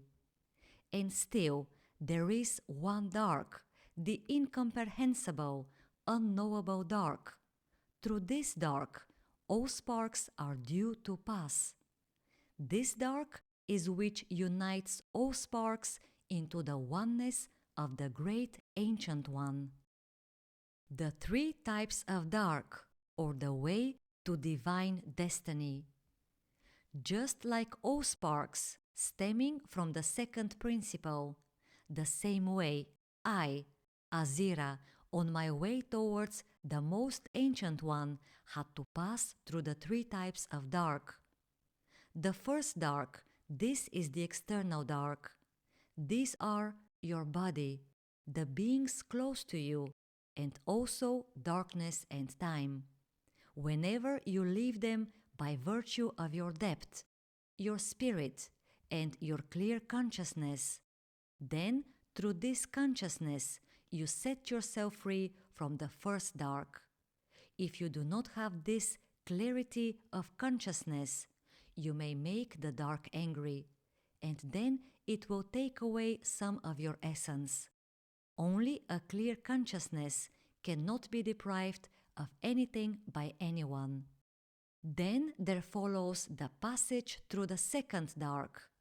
While passing through there, you ought to deliver yourself from your inside world, from your hidden desires. If even here you manage to keep your consciousness clear, then you entirely deliver yourself from your second soul, which you have created out of carelessness. This is your inferior soul, together with its inhabitants, created by the inferior soul itself. All impure desires are creators of your second soul. Separating yourself from the dark of your impure desires and instincts, you shall return into your unborn soul with clear consciousness. Thus, you shall set yourself free from the second dark. Then there follows the third dark. This dark is the unknown dark. You do not know it, my friend. It is secrecy. It is your specific pathway.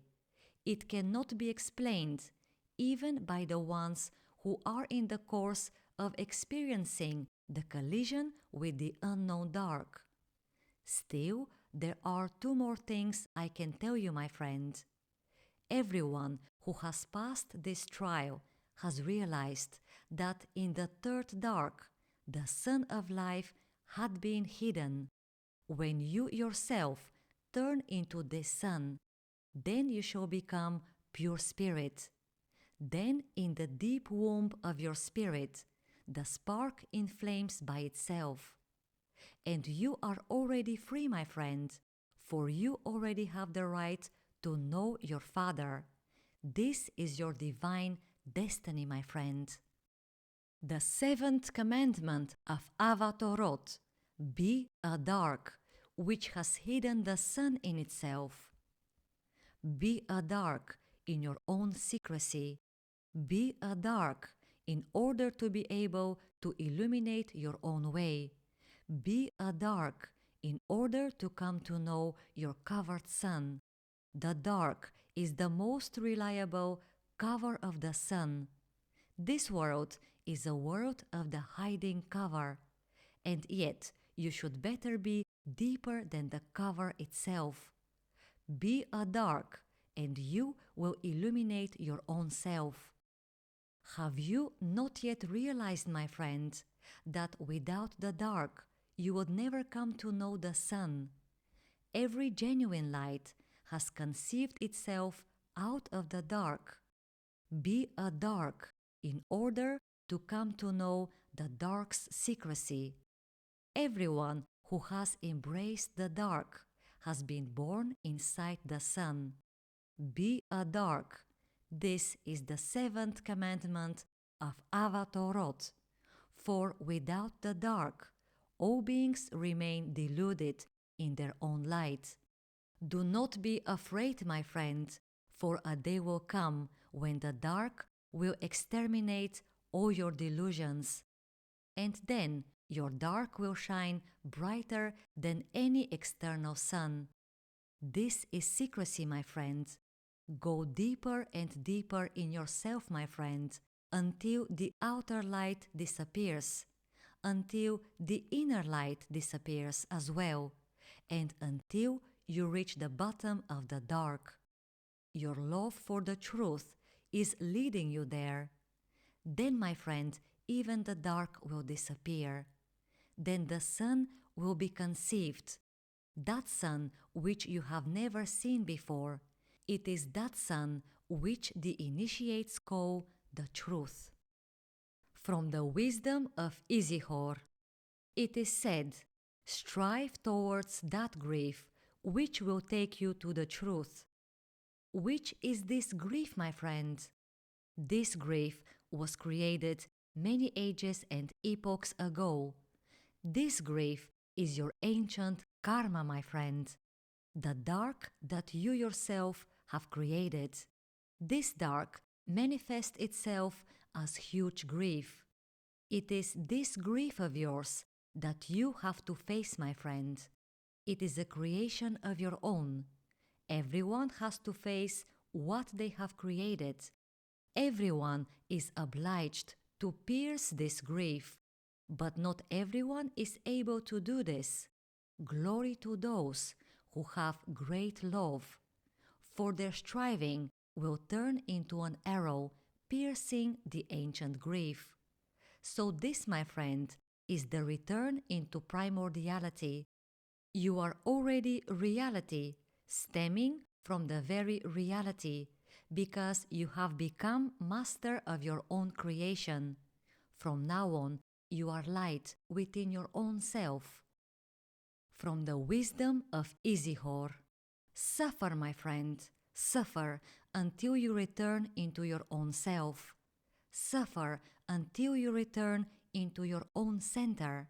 Suffer until you return into your own higher intelligence. For this is the aim of suffering, that you turn into higher intelligence. And only after you turn into higher intelligence, only then you will be worthy of great grief. Only a worthy one is able to turn great grief into great love. This, my friend, is that love which embraces and encompasses all worlds. This is the only love that has great higher intelligence in itself. From the wisdom of Izihor. There is only one pathway. This is the way to the truth, and it is more real than reality itself. This way leads to the one and only place.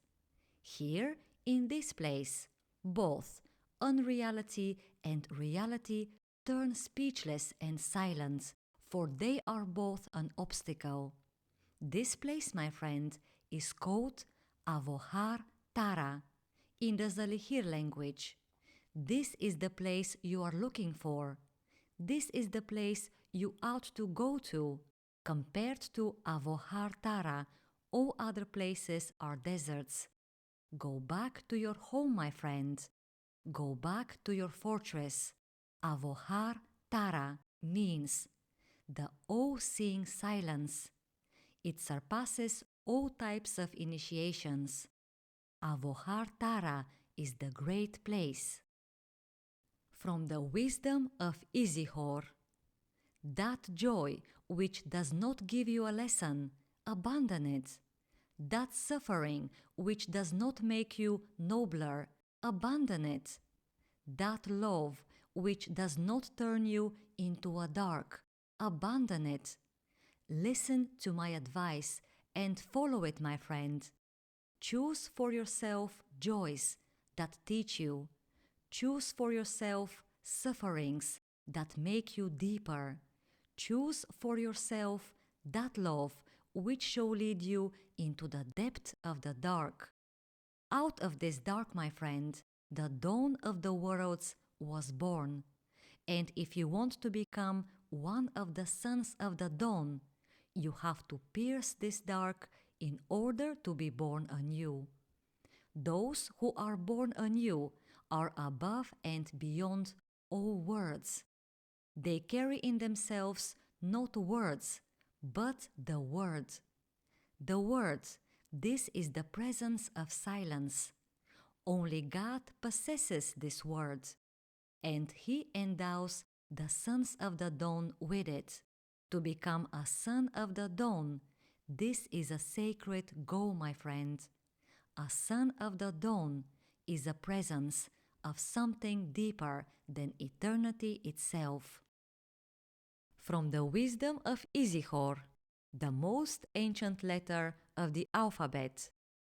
Do you know, my friend, the alphabet of wisdom?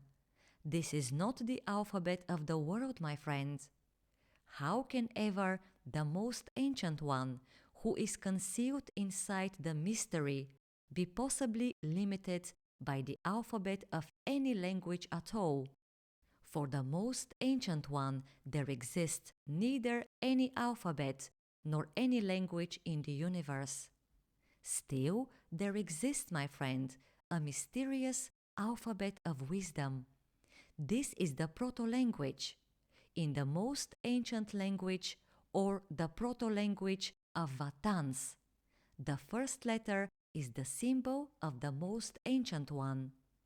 This letter is the most profound manifestation, the most profound phenomenon of all. In the alphabet of wisdom, this is expressed in the most magnificent way. It is written only as a single short dash, which stands for minus. This is the most ancient letter. This is the letter of the great and unknown dark. This letter corresponds to the number 1, the one and only beginning. This letter has no name because it is the very beginning. It has only a meaning. Minus means you should neither live nor die, nor even exist. In other words, be a seeker and be worthy of reaching the unknown dark. Only a seeker is able to reach as far as the unknown dark, and only a seeker is able to pierce this dark, because strong is only the spirit of seeking, and therefore it is able to pierce the dark. Only those who have pierced the unknown dark can have a beginning. Those who have pierced the dark gain part of the light of the proto-language. They acquire the knowledge of the first letter of the proto-language. This is a tiny speck of the alphabet of wisdom. The first letter, this is the symbol of the most ancient one. However, the creatures, the nations, and the worlds did not like this letter. They drew 2 more lines downwards over this minus, and thus the letter A was formed. Yet this is already a fictitious, fabricated letter. This is the letter of artificial light. Through their love towards this artificial light, the creatures, the nations, and the worlds have lost the alphabet of wisdom. They have lost the proto-language, and thus they have lost also their connection with the pre-ancient one. And now they believe in some so-called God and in some fictitious light. These creatures, nations, and worlds do not know the proto-language, and the pre-ancient one is standing all alone, waiting for them with his arms wide open. These are the arms of the greatest and unfathomable love. Avahoma and the one who unveils the words. In times most ancient, in the unveiled Vatan proto-language, there was a name for the most ancient one. This name was pronounced as Avahoma. To translate this single word was the hardest thing of all. This word had raised a lot of arguments in the most ancient of all worlds. Scientists and specialists had various opinions, but they had no authority. Religious people had bulks of knowledge, but no soul. Sages had a variety of ideas, but when asked about the origin of this word, they could not explain it. Therefore, the one who had created this word had to descend. He descended among them at the time of a huge gathering, while a dispute was held about this word. The creator of this word stood up in front of the scientists, the specialists, the religious people, and the sages, and all of them realized, although not knowing him, that he was the only authority. All turned silent and directed their glances towards the one who was standing before them. His presence meant that he knew the key to this word. He addressed all who were there and began speaking. I created the word Avahoma. This word cannot be unveiled, because this is a word of the first Vatan proto-language. The law of this proto-language reads that its words shall always remain covered with a veil. even if someone succeeds in understanding this word, its secret still remains. Even the universe has a bottom of its own depth, but the proto-language of Vatans has not. And yet, since I have created this word, I am going to unveil a little bit of its secret. Avahoma means that he, the most ancient one, is luminous dark. Luminous because the whole of light belongs to him, and dark because his light is so bounteous that out of its surplus dark was created inevitably. And since something deeper than light dwells in his light, it is called dark. In this dark, only he can survive, he and the ones chosen by him. In Avahoma, initiates are unable to survive. Only the 24 elders have survived in Avahoma. I am the fourth of them.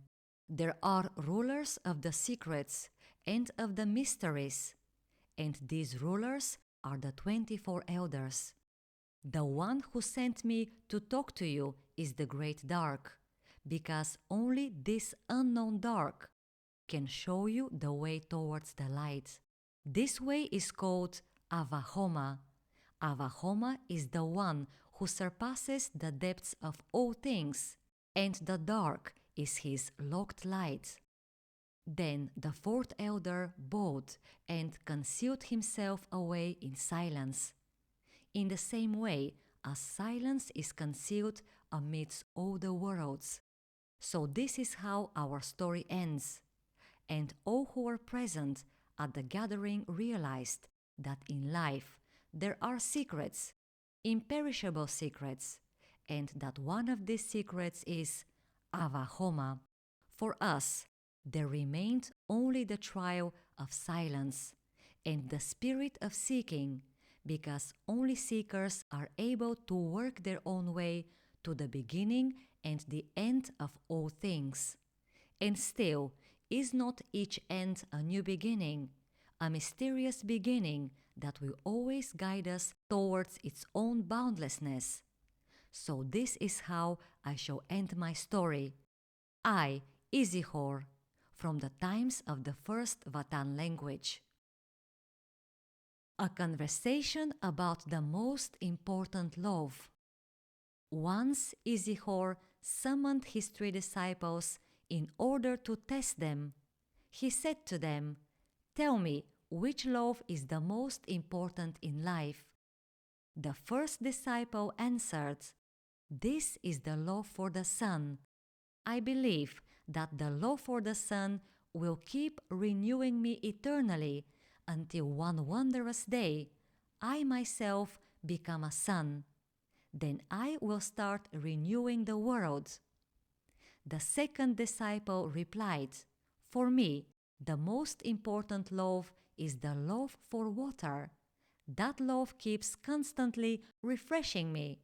Water keeps ceaselessly cleansing me until one wondrous day I become a sun of purity.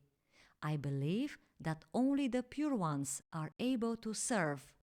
The third disciple said, "For me, the most important love is the love towards your own self. I believe that only this love ennobles you. All who love their own selves will first ennoble themselves, and after that will distribute to others from the light of nobleness." And then Master Isihor told them, "Along these paths, my disciples, you will reach nowhere. There are only 2 types of love that are capable of transforming human beings into a mystery of life. The first one is the love for the supreme dark. Until one wondrous day you collide with the secret of this dark, and if you endure and survive this collision, a new universe, a new spirit shall be conceived inside you. You shall turn into a spirit, liberated from the old universe. Only those who are liberated can serve the old universe, for they have transformed its dark. They serve through the mystery of their own spirit. The second most important love is the love towards the nothing. The ones who have this love within them and who are honored to reach the nothing could no longer be servants of humans, nor could they be servants of the old universe, nor even of the new one. Those ones become servants of the most ancient one, and the most ancient one penetrates them, and they become mystery. They have surpassed the beginning and the end of life. They abandon both the words and the words, and begin to serve through their two types of silence.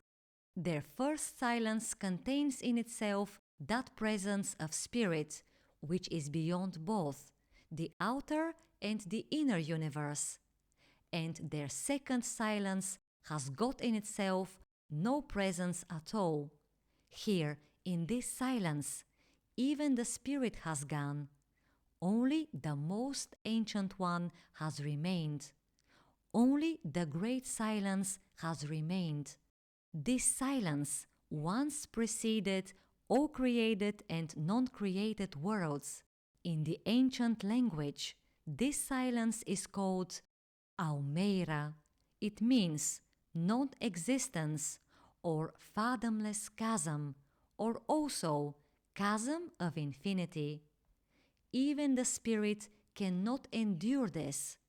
Here the spirit has only two options: either to return to the worlds and preserve itself, or to remain silent forever.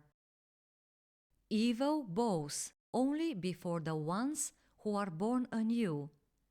When evil exists in a certain world, it means that those who live in that world have lost their own dignity and their own spirit.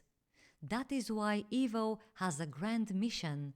It attacks all humans who have lost this dignity, and only those who are born anew in the greatness of their own wise dignity shall regain their own spirit. Evil bows secretly only before this spirit. Evil loves only the reborn ones. The secret is the soul of things. The mystery is the spirit of things. Great is the secret, but nevertheless it is only an introduction. In the Zalihir language, the word for secret is ahaima. It means that which is touched by the light, or also that which speaks in an inexpressible language. The ones who have achieved something of the secret are those who have passed through the second degree of dark, the spiritual dark. They have attained self-knowledge without knowing themselves. Passing through the secret, they have touched the unspeakable light. Such is the pathway of Ahaima. Those who have accepted the truth as their eternal way will be passing through Ahaima in the course of a long time, and then at some point of the way, after they have been blessed by the most ancient one, they may become worthy of the third dark. Then they will be led through the secret into the mystery. The secret is not something to be revealed and known. It is something that is to be experienced by the soul. The secret is something that is hinted to the soul, whereas the mystery is hinted to the spirit. The secret is an encounter with the truth. At this encounter, one realizes one's way. The mystery is also an encounter with the truth, but the truth of the Ancient One himself. The secret relates to the truth of the world and of the universe, while the mystery relates to the truth of the most ancient one. The mystery leads humans beyond the universe. The way of the secret as well as the way of the mystery are both inscrutable, unfathomable. The eighth commandment of Ava Torot, do not know thyself. The eighth commandment of Ava Torot reads, do not know thyself. Those who have known themselves detach themselves from the secret and the mystery of life. Those who have known themselves fall in love either with life or with death, and then they begin serving either life or death. The greatest thing in life is not to know thyself. The greatest thing in life is to be mystery. Those who have managed to fulfill this supreme commandment have already got the key to the most ancient one. This is the greatest boon, that each time you may enter the mystery by virtue of your own innermost sacred desire. Be mystery, and the door towards the most ancient one shall be opened before you. The future of all beings lies hidden in these words. Mystery. All beings have no other future except the mystery. Passing through the supreme dark, returning into the primordial native land. All beings have to pass through the supreme dark, because in the end of all things, all beings ought to be born through the birth of the fourth degree. The supreme dark symbolizes the most condensed light of the Ancient One, and all beings passing through this dark will return to Avarir. Avarir is a sacred name of the primordial native land. Here, in this primordial native land, the mystery of the newest universe will be formed. This primordial native land is also called the Great Dark Sun. In this land, the secondary sparks and the primary sparks shall be equal worth. They will reach out, lending a hand to each other, and then the most ancient one will be looking at his own reflection in them. This will be a returning to the roots of the first rays of the sun. Those who submit to the truth become their own selves. Once a man, while walking through the desert, met death along his way, and death told him, I want to take you with me. So this man obeyed. Death took him. However, even death did not realize that this man had escaped it. Obedience is more powerful than death, my friend. So this man walked further across the desert and met life along his way, and life told him, I want to take you with me. So the man obeyed and walked into life. However, even life did not realize how this man managed to escape it. Obedience is deeper than life, my friend. Then the same man kept walking along his way across the desert, and the truth met him and said to him, Would you like to come with me? And the man obeyed and walked into the truth. And this man became immortal as his own self. He came to know his own immortality. He already knew that both life and death are limitations, and that only the truth is able to set you free. This man came to know himself. He obeyed the truth, and the truth obeyed him too. From this day on, they lived together. This is called immortality. Avarama, the elder stemming from the mystery. Once a stranger was walking across the universe. He was looking for a comfortable place to rest in. He wanted to find a cozy place where to retreat in calm and tranquility. And in the end he found himself in a certain place, sat down beside a water spring and went deep into himself. However, after a while, something disturbed his retreat. A voice appeared and said that this was the Garden of Eden, and this voice added, "If you wish to become a great, magnificent being, here, right next to you, is the tree of knowledge. If you eat from this fruit, you will become a great expert in knowing the universe. You will even become a god of the universe." Then the stranger said, "My name is Avarama. Even before this tree was born, and before you were born, I already was. I do not need this food." After that, another, deeper voice appeared and said to this stranger, "Behold, my friend, the tree of life is next to your side. Satisfy your hunger, and you shall gain eternal life." Avarama looked at the wondrous tree, turned towards the second voice, and said, "My name is Avarama. Even before the tree of life was born, I already was. I do not need this food." And the first voice felt confused, and the second voice felt confused too. They were both amazed, and they both wondered, "What kind of a stranger is this? Who is this old man?" The two voices failed to realize that this elder, called Avarama, was a secret deeper than the two trees.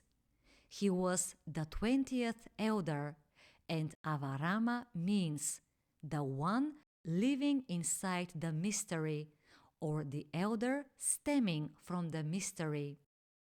And then Avarama hid away from their glances. The two voices kept on wondering a long time after this. They kept wondering what kind of a secret was this Avarama, but they both did not get an answer. The mystery never gives answers. Returning to the dazzling light. The world and the universe are embraced and encompassed by a great and monstrous dark. This dark is under cover. In order to cover its own face, this dark has created a sun of its own, a shadow of its own, and also a huge illusion of its own. This illusion is called the age-old serpent, or the dark prince. This serpent has got yet another name, and this name is time. Time is also a part of the huge illusion. Time embraces all beings who have chosen evil in their way. Those who have chosen evil have chosen illusion as well. That is why the dazzling book of Ava Torot talks about the collision with the three types of dark. The collision with any dark is the hour of the trial, my friend, and all who are in love with the truth remove illusion from themselves at the time of this trial. They cross the boundary of time. In the hour of the trial, they become pure spirit. They become a spark. They become dazzling. And then time can no longer withstand them. Illusion is dissipated. The dark is pierced, because the truth has given its power to those beings, so that they can pierce the dark. And since they have pierced the dark, they have become part of the Ancient One.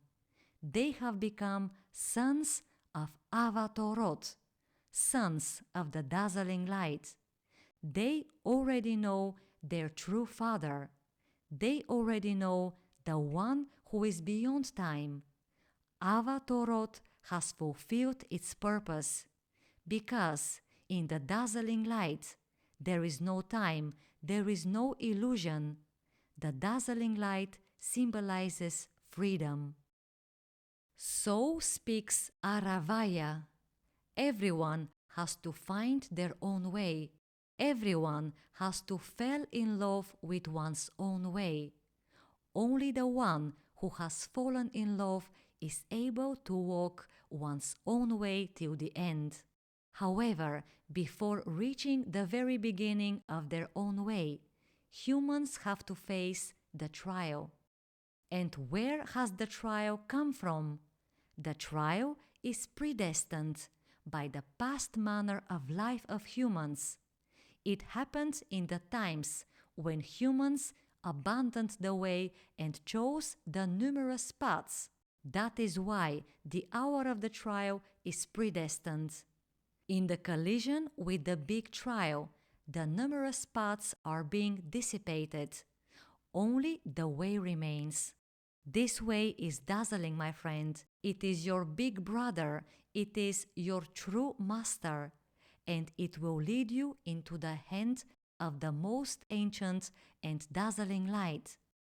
So this is how Ava Torot ends, because to go back into the hand of the dazzling light means to return to the most ancient one.